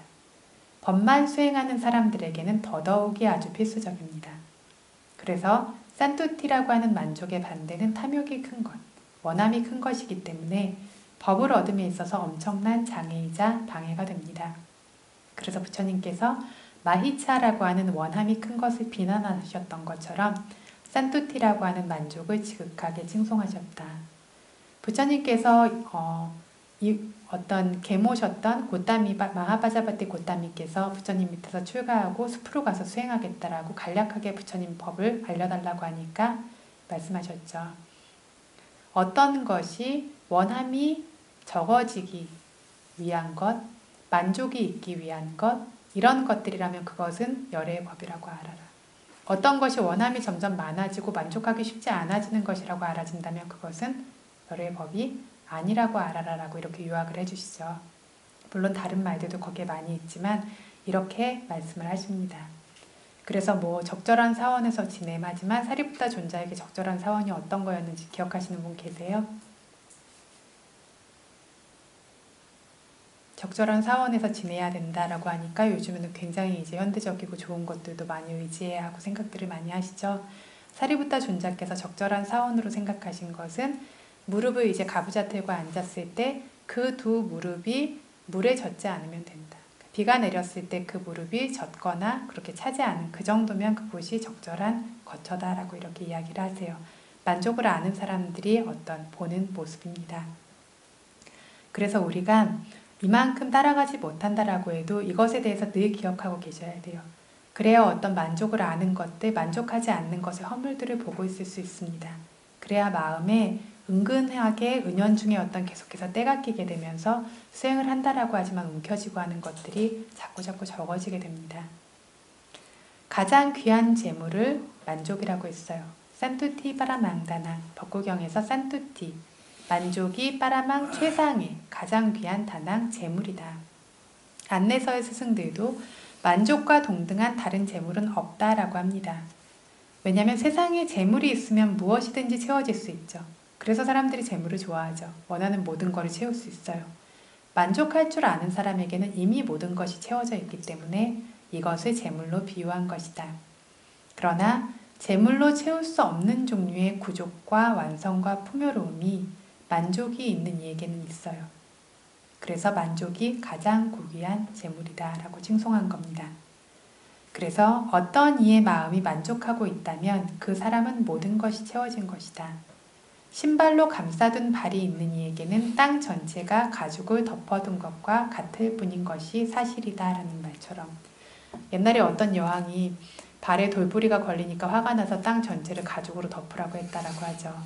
그래서 이제 땅 전체를 가죽으로 덮을 수가 없으니까 신발을 그래서 만들어줬대요. 그런 어떤 얘기에서 나온 것 같은데 그래서 신발로 감싸둔 발이 있으면 땅 전체가 그냥 가죽을 덮어둔 것과 같죠. 만족으로 덮여진 마음이 있다라면 모든 것은 이미 이루어지고 채워진 것과 같다라는 겁니다. 그래서 만족이 없는 재력가들조차 얻을 수 없는 종류의 완성과 풍요로움과 구족이 만족이 있는 가난한 이들도 이것이 있을 수 있다라는 것을 알 수 있습니다. 만족, 불교는 만족하기 쉬워야 되고 원함이 없어야 되고 하니까 만족하면 된다라고 하는데 만족해서 안 되는 것도 있다라는 겁니다. 만족하면 맛있다라고 하듯이 만족하는 사람은 늘 마음이 행복해요. 만족한 사람 뭘 먹어도 맛있어요. 만족하지 않는 사람은 어때요? 좋은 거 갖다 줘도 마음에 흡족함이 생기지 않죠. 그래서 행복이라는 것은 만족이라는 원인이 있다라고 세간의 스승들도 이야기했어요. 만족해야 행복이 있다라는 거죠. 하지만 어떤 사람들은 교육과 관련해서 이 정도면 된 것 같아라거나 사업과 관련해서 이 정도 있으면 됐지 뭐라고 마음을 풀어놔 버린다. 이것은 만족이 아니라 후퇴하고 물러서는 것이다. 법의 영역과 세간의 영역에서 똑같이 생각해서는 안 된다. 우리가 뭔가 할 때 법의 영역에서는 지금 바로 다음 순간에 죽음이 올 수도 있어요. 그쵸? 그래서 어떤 것도 움켜쥐지 않는 쪽으로 가지만 세간의 영역에서는 절대 죽음이 오지 않을 것처럼 현재에 충실하게 노력해야 된다라고 말합니다. 다르죠. 세간의 영역에서는 그래서 공부를 하는데 법의 영역처럼 내가 당장 내일 죽을 수도 있다라고 하면 그 공부가 필요합니까? 사업을 하는데 내가 내일 당장 죽을 수도 있어. 그 사업이 필요합니까? 그래서 그렇게 똑같이 마음을 둘 수 없다라는 거예요. 세간의 영역에서는 절대로 내가 죽지 않을 것처럼 모든 것들을 충실하게 계획적으로 합니다. 법의 영역에서는 지금 당장 죽음이 올 수 있을 것처럼 법에만 집중하고 모든 것을 내려놓습니다.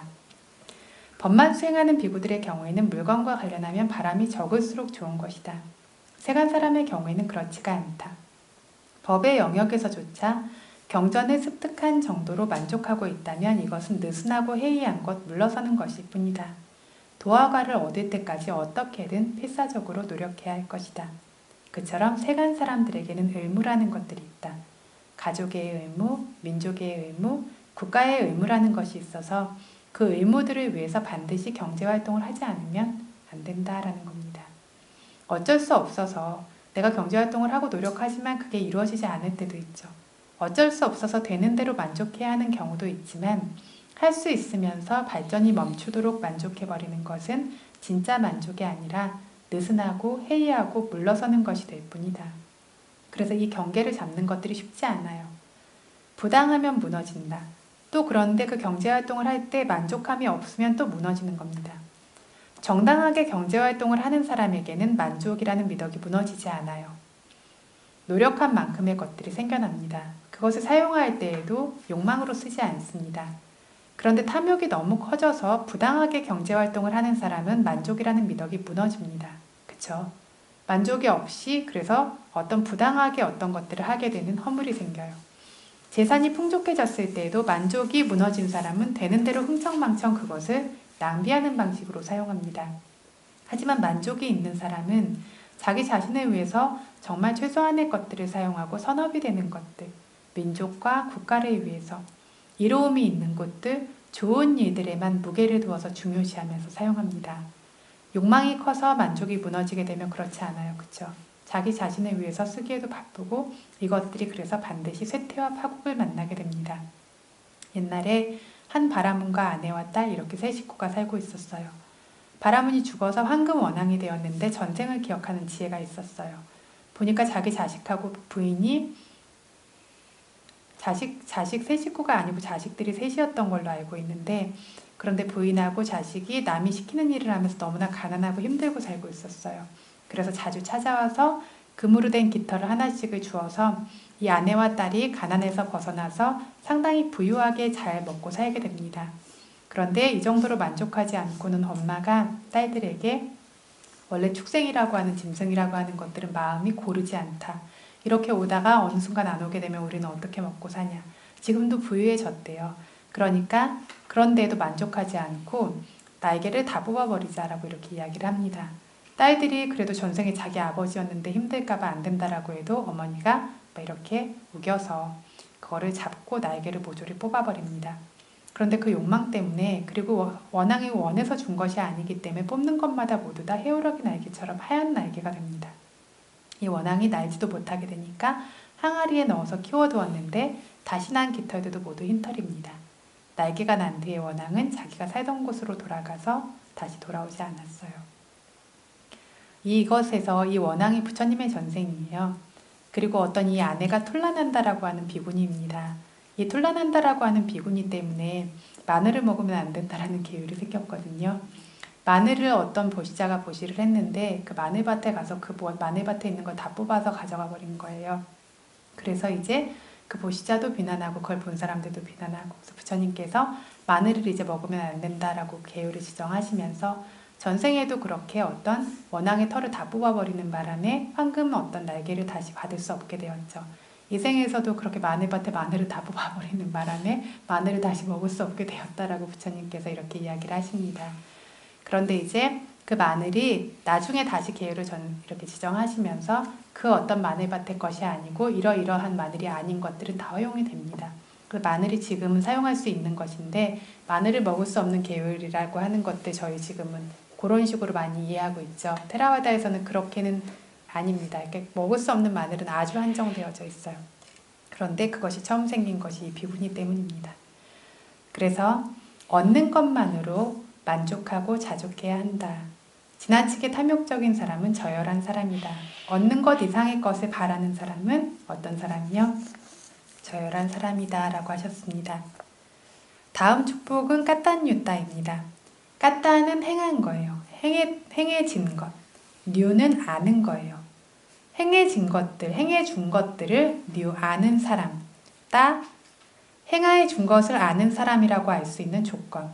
아, 저 사람은 은혜를 아는 사람이구나 라고 알 수 있는 조건은 뭐냐면 그 사람의 은혜를 아는 마음과 행위들입니다. 그렇죠. 그래서 까탄유타를 쉽게 이야기하면 은혜를 알음입니다. 타인이 베푼 적 있는 은혜를 아는 것을 까탄유타라고 합니다. 은혜라는 것이 무엇이냐면 재물을 주든 학문이나 기술을 가르쳐주든 가르치고 훈계해주든 위험을 막아주든 이런 등으로 자기 위해 베풀어준 타인의 좋은 행위 선업입니다. 우리 훈계하면 은혜라고 생각합니까? 이것도 은혜입니다.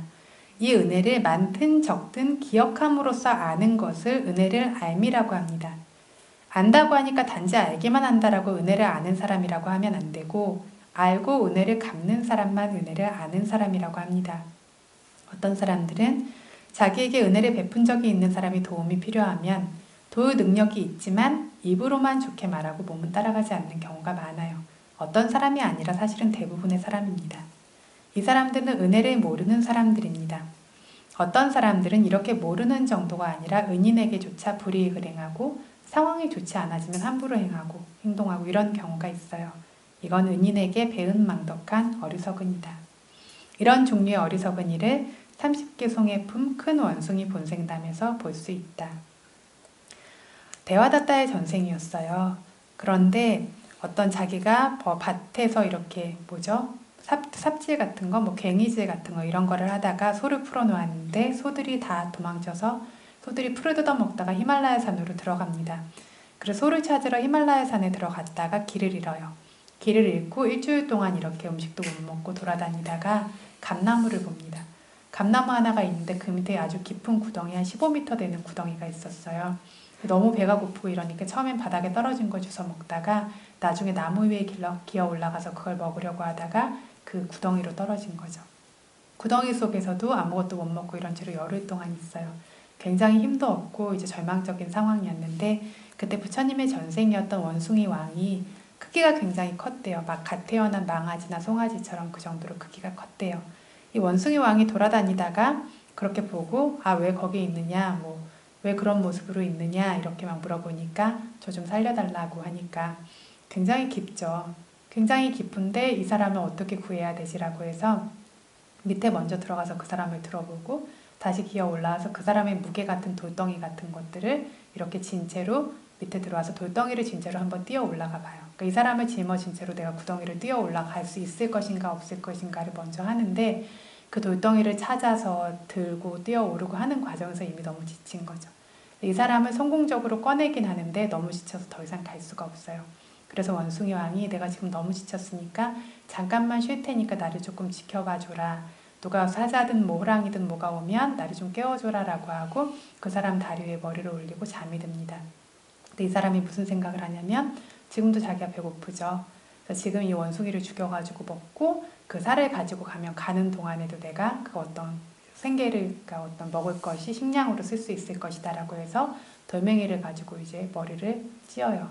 근데 너무 오래 굶었기 때문에 기운이 없어서 죽지는 않고 이제 머리가 다 깨져서 정말 피를 줄줄 흘리면서 원숭이가 눈물까지 이렇게 흘리면서 자기를 위하는 사람에게 그렇게 하는 것은 정말 바르지 않다. 그랬지만 그래도 당신이 행복하기를 이라고 하면서 그런데 당신하고 같이 옆에서는 내가 더 이상 못 도와주겠고 사람이 여기는 너무 험한 숲이죠. 사람이 다니는 길까지 내가 데려다 줄 테니까 그런데 나는 나무에서 나무를 타고 나무에서 갈 테니까 날 보고 뒤따라와라 라고 하면서 갑니다. 옆에 같이 가면 또 자기를 해할 수도 있으니까 나무 위에서 가면서 사람이 다니는 길까지 데려다 줍니다. 그리고 정말 피를 줄줄 흘리면서 그렇게 돌아가요. 그리고 이 사람은 그렇게 그 원숭이가 이제 사라지고 사람이 다니는 길에 갔는데 어떤 호수 같은 것이 있어서 물을 먹으려고 보는데 너무나 속이 뜨거운 거예요, 사람이. 그러니까 정말 갈증과 뜨거움으로 견딜 수가 없어서 물을 먹으려고 갔는데 물이 다 피고름이 되어 있는 것 같아요. 그리고 그 물이 몸에 닿자마자 온몸에 어떤 큰 종기와 같은 고름 같은 게 생기면서 다 어떤 피와 살이 녹기 시작해서 보통 우리 나병 같은 것들인데 그 여러 종류의 것들이 같이 생기고 온몸이 굉장히 창백해지고 머리는 더 창백해지고 이렇게 살아서 아기가 되었다라고 합니다. 살아서 아기가 돼서 나중에 어떤 바라나스의 왕이 이렇게 끔찍한 모습으로 고통받고 있는 존재는 처음 봤는데 당신 사람이냐 귀신이냐 이렇게 물어보니까 자기가 이제 했던 때문에 자기가 이걸 받는다라는 이야기를 하고 그 이야기를 하고 금방 땅이 갈라지면서 무간지옥에 빠지죠. 그래서 7년 동안 살아있는 채로 아기로 살다가 땅이 갈라져서 무간지옥에 빠집니다. 이게 데와다타의 전생이에요. 데와다타가 그래서 부처님을 죽이려고 바위를 불러 떨어뜨렸죠. 바위로 나를 찧어서 죽이려고 한 게 이번 한 생이 아니다. 그래서 땅에 파묻힌 것도 이번 한 생이 아니다 라고 하면서 부처님께서 이야기를 하세요. 그래서 이렇게 어리석은 사람들은 자기 은인에게조차 불이익을 행합니다. 선하고 지혜로운 사람들은 은혜를 압니다. 은혜를 모르는 사람은 그냥 어리석은 사람입니다. 아무리 똑똑한 척해도 은혜를 모른다면 그냥 어리석은 이라서 그가 얻게 될 것은 다음 생에 지옥에 가고 현생에 비난을 받고 은혜를 베풀 사람들이 더 이상 베풀고 싶지 않아서 피해요. 그래서 고통받고 가난하게 되고 주변에 사람도 없어지고 좋지 않은 결과밖에는 남지 않는다. 똑똑한 것 같지만 전혀 똑똑하지 않아요.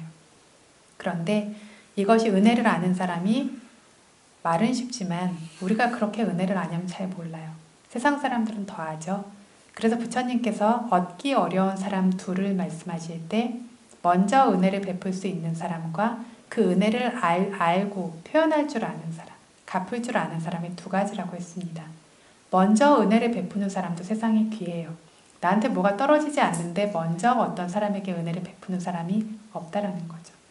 이걸 베푼 것을 은혜를 알고 표현까지 하는 사람은 또 더 어렵습니다. 그래서 이런 사람이 정말 드물고 얻기 어려운 사람이다 라고 부처님께서 증지부에서 설하셨습니다. 이 증지부의 주석서에서 먼저 은혜를 베푸는 사람은 빚을 내준다고 지각하고 이후에 행하는 사람은 빚을 갚는다라고 그렇게 지각한다라고 해설을 합니다. 어떤 사람이 빌려주면 빌리는 사람을 빚진다고 하죠. 어떤 사람이 은혜를 베풀면 받는 사람은 신세를 진다고 하죠. 빚지면 돌려주는 것을 빚을 갚는다라고 하는 것처럼 다시 자기가 그 사람에게 은혜를 베푸는 것을 신세를 갚는다라고 합니다. 그렇죠. 여기서 은혜를 베푸는 사람이 행할 때에는 빚을 내주는 것처럼 다시 받으려고 행하는 것은 아니지만 어떤 의무와 도리를 아는 사람들은 다시 은혜를 베풀 것이기 때문에 빌려주고 되갚는 것과 같기 때문에 빌려주고 되갚는 것처럼 이렇게 지각한다고 주석서가 이야기하는 것입니다.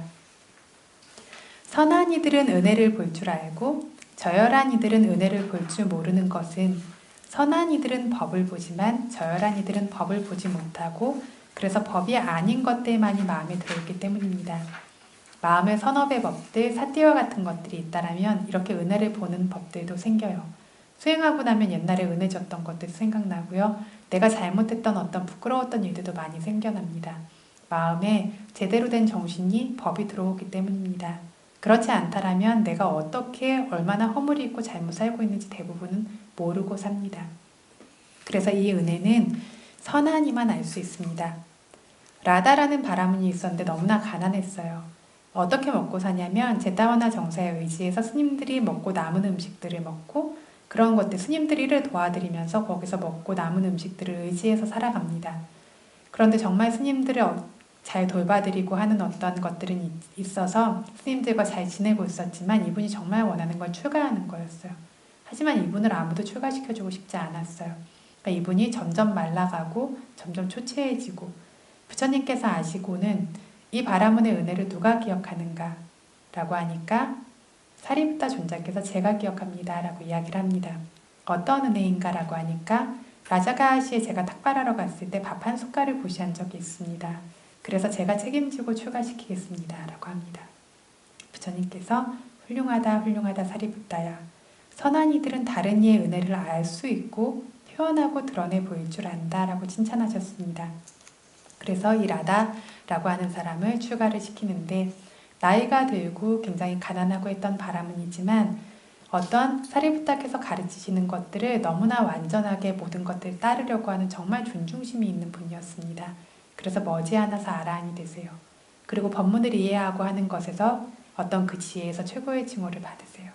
그래서 부처님께서 이 라다라고 하는 제자가 어떤가 라고 물어보시니까 사리부타께서 이런 제자라면 아무리 많아도 원합니다. 스승이 이렇게 말할 수 있는 제자가 돼야 되는 거죠. 너무나 존중심이 있어서 이런 제자라면 아무리 많아도 그 제자를 원합니다 라고 이렇게 답하십니다. 어쨌든 물건이나 이렇게 재물을 주는 것보다도 은혜에서 지각과 슬기와 지식과 지혜를 주는 스승 등이 더 은혜를 베푸는 사람입니다. 특히 법으로서 은혜를 베푸는 이들의 은혜는 제대로 다시 갚기가 어려울 정도로 아주 지대하다라는 것도 설하셨습니다. 그래서 정말로 그 은혜가 지대한 부모님과 스승님과 자신을 돕고 구원한 모든 이들의 은혜를 처지가 어쩔 수 없더라도 그래서 되갚기는 힘들다라고 해도 언제나 기억해야 한다. 그리고 할 수 있는 곳에서 최선을 다해서 갚아야 선하고 지혜로운 이들이라고 할 수 있을 것이다. 그래서 미얀마에서는 안거가 끝나면 한 달 동안 까티나가 하는 계절이죠. 그래서 까티나 보시를 하는 계절인데 안거가 끝나면 자기가 꼭 스님들뿐만이 아니라 스승들에게 찾아가면서 어른들에게 인사를 하는 풍습이 있어요. 그래서 그때가 되면 이제 안거 중에는 미얀마인들은 결혼도 하지 않거든요. 그때는 다 절에 가면서 안거 내내 팔개를 지키는 사람도 있고 그런 식으로 그래서 틈나는 대로 수행하고 이런 식으로 같이 스님들처럼 비슷하게 똑같지는 못해도 그렇게 시간을 보냅니다. 안거가 끝나면 좀 많이 돌아다니고 여행 다니는 시기라고 해요. 그래서 많이 돌아다니고 이렇게 하는데 그때 어릴 때의 스승부터 시작해서 뭐 하나라도 나에게 알려주셨거나 이런 분들에게 가서 인사를 드리고 어떤 작은 것이라도 보시를 하고 이런 어떤 문화들이 있어요. 그래서 어떤 이런 법들을 계속 어려서부터 들으면서 자랐기 때문에 그런 것 같은데 그래서 미얀마는 스승들이라고 하는 분들, 학교 선생님이나 이런 분들이 월급도 굉장히 없고 하지만 아주 좀 가난하게 사셔야 되는 그런 처지인데 제자들이 그렇게 돌보는 것에 의해서 그래도 어떤 것들 이렇게 편안하게 사실 수 있고 이런 식으로 사시는 경우들이 많습니다. 앙꾸라와 바라문. 이 앙꾸라와 바라문, 앙꾸라 천인이라고 하는 사람의 전생 이야기예요. 어떤 앙꾸라라고 하는 어떤 천인이 되기 전에 이 지금 앙꾸라의 생에서 엄청난 보시들을 합니다. 원래도 보시를 많이 했는데 어떤 이유들로 인해서 정말 엄청난 보시를 해서 엄청난 보시를 했는데 그래서 도리천에서 천인으로 태어나게 되죠. 그런데 부처님께서 아비담마를 설하실 때 아누루타 존자께 밥 한 끼를 보시했던 인다카 천인은 부처님 바로 앞에 앉아요. 원래 서열이 있거든요. 그런데 앙쿠라 천인은 이렇게 긴 세월 내내 엄청난 보시들을 했음에도 불구하고 부처님하고 12유순이 떨어진 곳에 멀리 앉아 있어요. 그래서 어떤 이 앙쿠라 천인에 대한 전생의 이야기들이 이런 배경에서 나오는데 보시 받는 사람이 아누루타 존자라는 굉장히 청정했다라는 배경 때문에 밥 한 끼를 그러니까 밥 한 숟갈을 보시했던 인다카라고 하는 사람은 그런 천인은 다른 천인들보다 특별하게 복이 많고 이렇게 빛나고 모든 어떤 구족들이 풍요로웠다라고 합니다. 어쨌든 이 앙꾸라와 바라문 이야기에서 앙꾸라는 원래 왕자였어요. 그래서 앙꾸라에게 10명의 형제들과 한 명의 이제 누님이 계셨는데 인도 전역을 이제 모두 다 통일을 해서 10명의 왕자들이 이제 열등분을 해서 통치를 하기로 한 거죠. 근데 누님 몫을 잊어버렸어요. 그러니까 우리 거를 다시 11개로 나누자라고 하니까 앙꾸라가 아니고 제 것을 그냥 주십시오. 그냥 저는 무역을 하면서 먹고 살 텐데 그 대신 형님들의 나라에서 저에게 다 세금을 면제해 주십시오라고 이렇게 이야기를 하고 장사꾼으로 삽니다. 그래서 500대의 수레로 무역을 했는데 역시 500대의 수레로 무역하던 다른 바라문도 함께 했어요.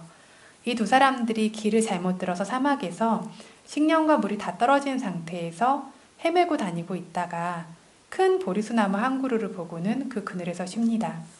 그 보리수나무에는 엄청나게 위력이 큰 천인이 있었어요. 근데 이 천인이 전생에 앙꾸라의 종의 자식이었어요.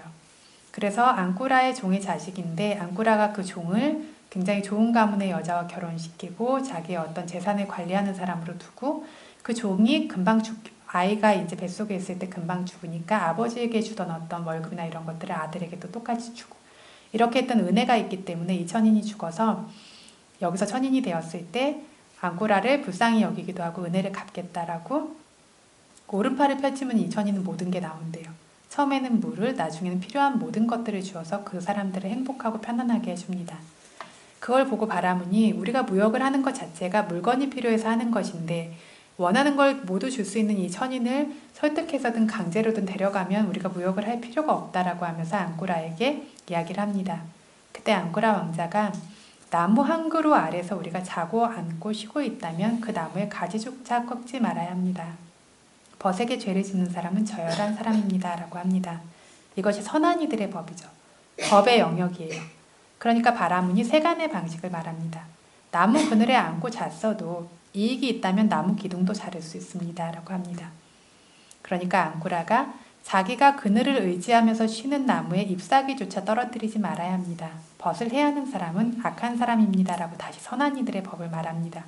바라문은 이익이 있으면 뿌리조차 뽑을 수 있습니다. 라고 세간의 법으로 다시 말해요. 그러니까 앙쿠라가 세간의 방식은 자기 이익만 보는 방식이기 때문에 바르지 않고 법의 성품만이 바르다는 것을 알게 하려고 다시 반박을 합니다. 바라문이여 다른 사람 집에서 하룻밤 자고 그에게서 밥과 마실 것을 얻었다면 그 사람이 좋지 않게 되어질 어떤 것들을 행해하기 위해서 마음으로조차 생각하면 안 됩니다. 은혜를 아는 사람을 선한 이들이 칭찬합니다.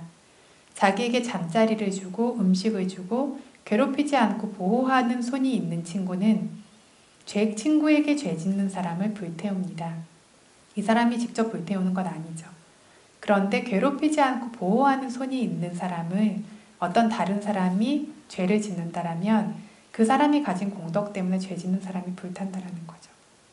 먼저 은혜를 베푼 이를 나중에 괴롭히고 해하는 사람은 젖은 손이 있는 벗에 의해 선업으로 젖은 손이 있어요. 있는 벗에 의해 파멸하기 때문에 절대 좋은 대상들을 만나고 좋은 것들을 누릴 수 없어집니다. 라고 이렇게 원인과 결과로 이야기를 합니다.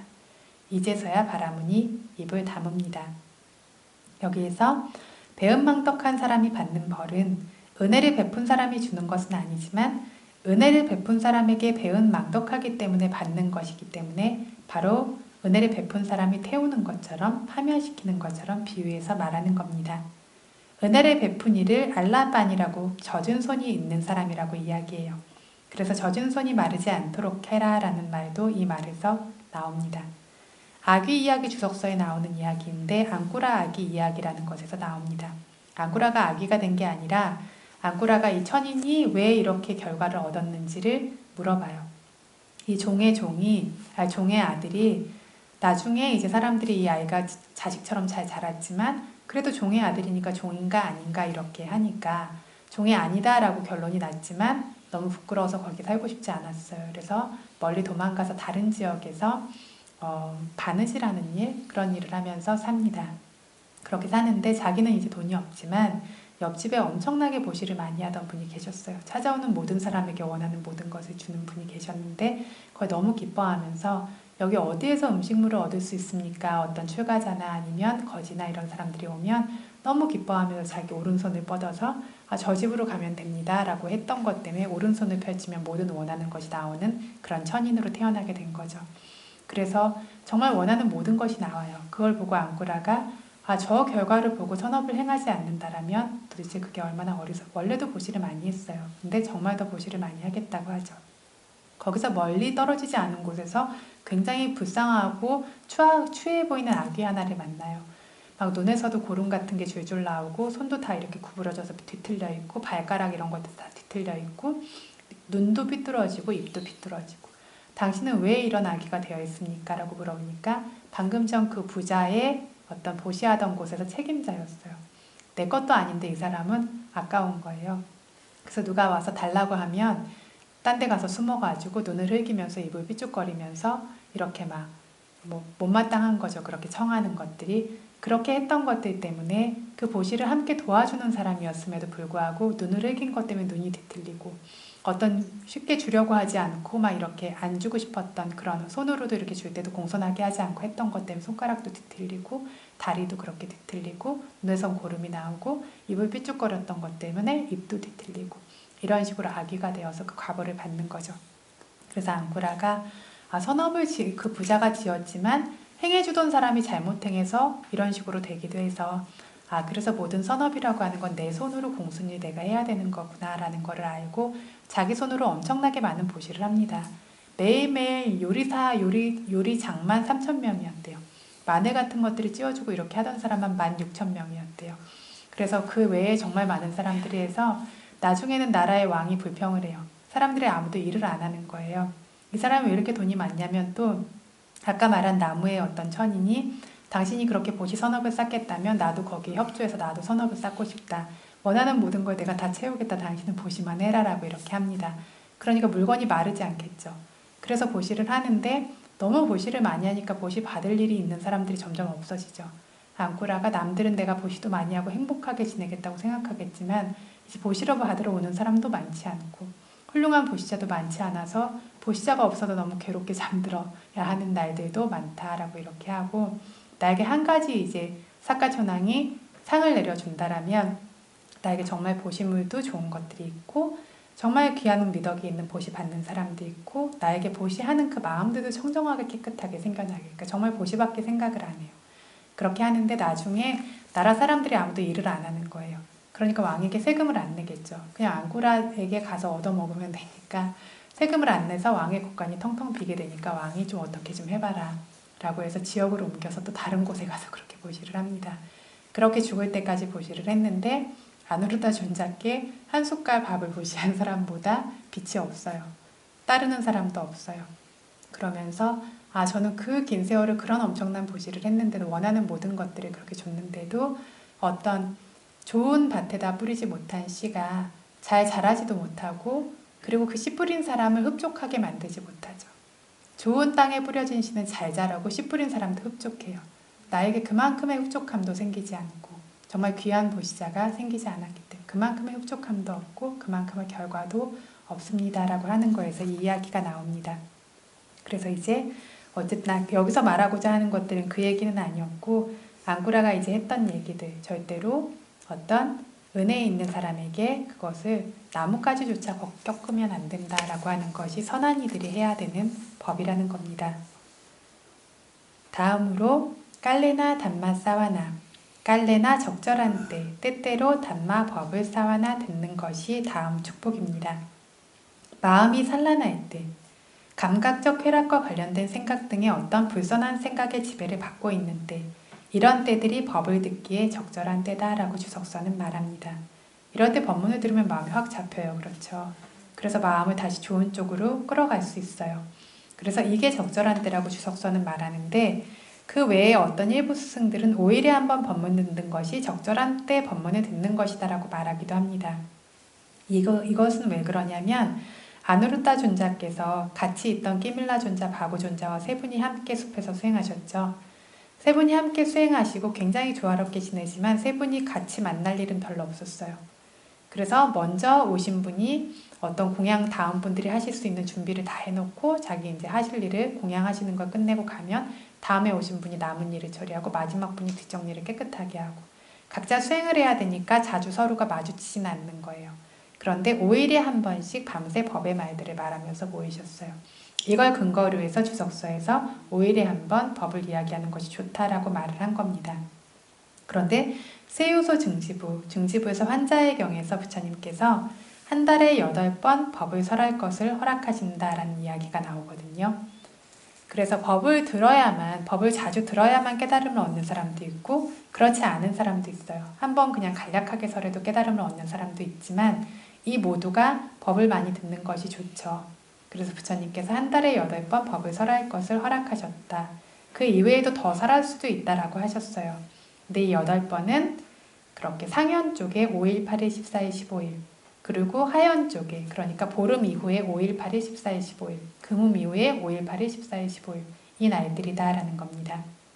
그것 외에도 주석서에서는 어떤 때에 좋은 벗들에게 다가가 자기 의심을 제거할 수 있는 법의 말을 들을 수 있다면 즉 의심을 제거할 수 있고 좋은 법을 설해줄 수 있는 대상이 있다면 그때 법을 듣는 것도 적절한 때 법을 듣는 것이다 라고 합니다. 그래서 정해진 날짜가 핵심이 아니고 법을 듣기 적절하지 않은 때란 없고 법을 설할 분이 때맞춰 계시고 자기도 기회가 될 때가 법을 듣기에 적당하고 귀한 시간이라고 알게 된다. 적절한 때에 때때로 법을 듣는 것, 이것이 축복입니다. 왜 축복이냐면 법을 듣는 것에는 5가지 이익이 있습니다. 첫 번째가 뭐죠? 들어보지 못한 것을 들어서 알지 못하던 것을 알아요. 두 번째는요. 들어본 것이지만 분명치 않던 것들이 깨끗해지고 분명하고 명확해지도록 합니다. 세 번째는 마음에서 긴가민가 하면서 의심하는 것에서 벗어날 수 있습니다. 네 번째는 그 결과로 견해가 바르게 됩니다. 5번째는 마음이 맑습니다. 이 5가지 이익들 중에서 마음이 맑을 수 있다는 이익은 아주 중요합니다. 경제활동이나 학문이나 건강이나 친척일 등으로 마음이 행복치 않고 슬픔과 근심에 잠겨있을 때는 법을 듣기에 아주 적절한 때다. 법사도 능력이 있다라면 생긴 모든 슬픔과 근심이 즉각 사라질 수도 있습니다. 우리 자신이 법에 대해서 듣고 알고 있는 것 같아도 어떤 습관과 성향 같은 것들 때문에 하던 대로 어떤 마음의 번뇌에 휩쓸려 갈 때가 많죠. 그런데 어떤 것들을 지적해 줄 수 있는 법사의 능력이 있다라면 그 슬픔들을 바로 보고 벗어날 수 있는 어떤 기회가 된다라는 겁니다. 그래서 나라다 숫다에서 문다왕 이야기가 나옵니다. 나라다 존자라는 존자께서 빠달리라는 나라에 머무르고 계실 때 문다왕이 정말 사랑하고 아끼던 왕비 바다가 죽었어요. 그때부터 이 왕은 목욕도 하지 않고 뭘 바르거나 머리를 빗거나 먹거나 아무것도 하지 않고 일도 하지 않고 밤낮으로 그 몸을 바라보면서 슬픔에 잠겨 있습니다. 그리고 그 몸을 오래 볼 수 있도록 쇠로 만든 어떤 관 같은 것, 거기에 기름을 가득 채우고 그 시체를 넣은 다음에 위는 또 쇠로 만든 어떤 관 같은 걸로 덮어두라고 해요.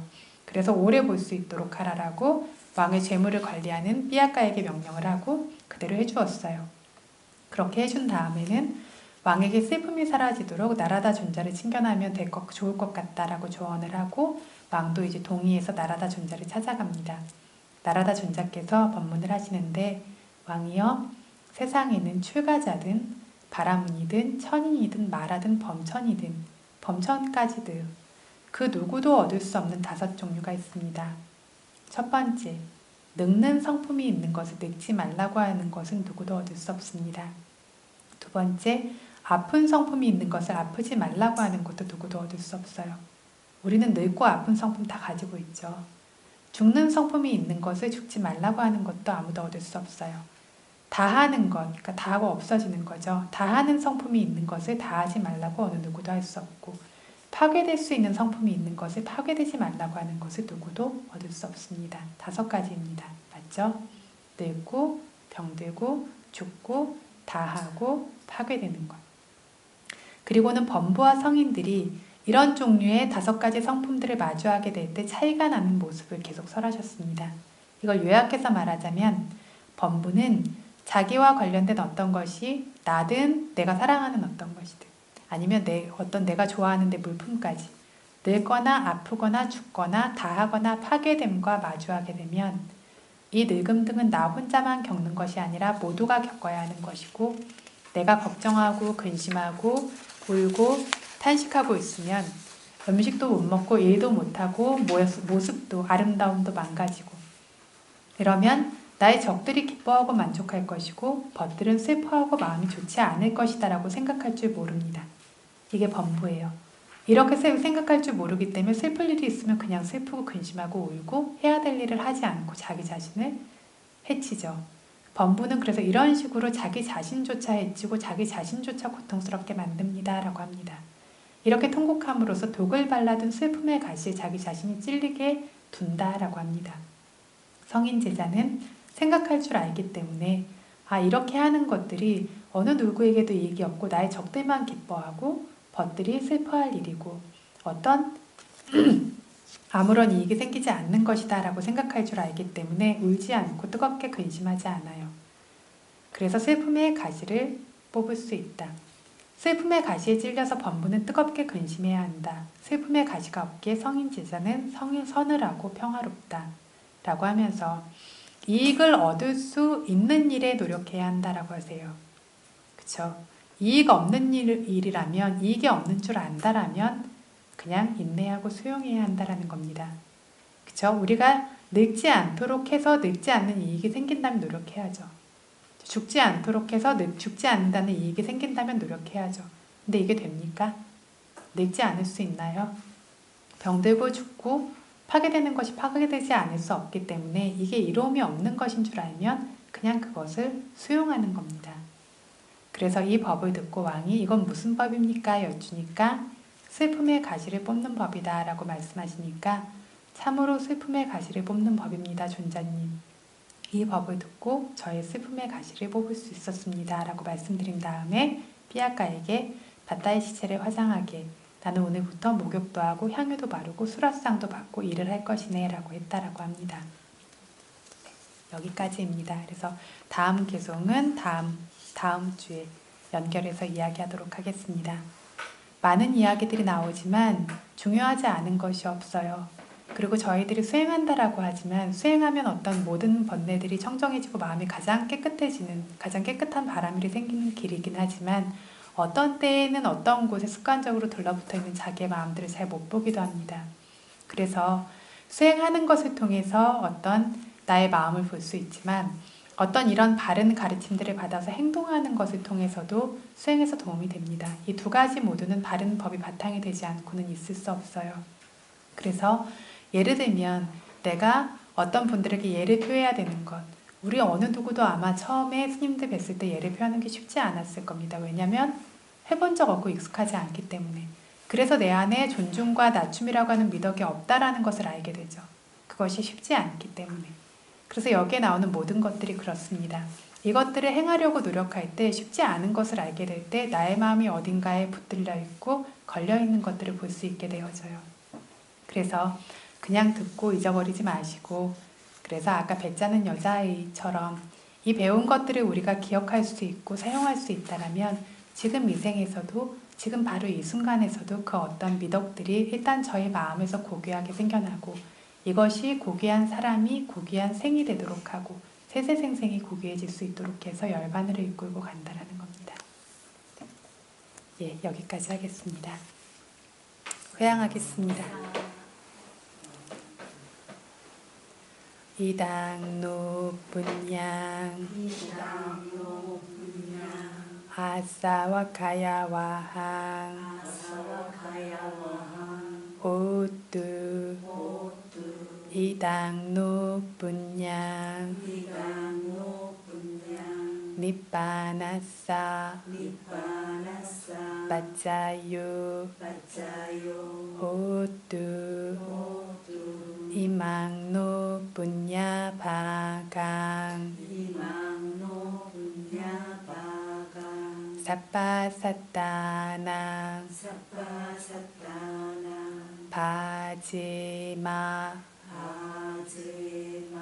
사페사따 수키따 바완뚜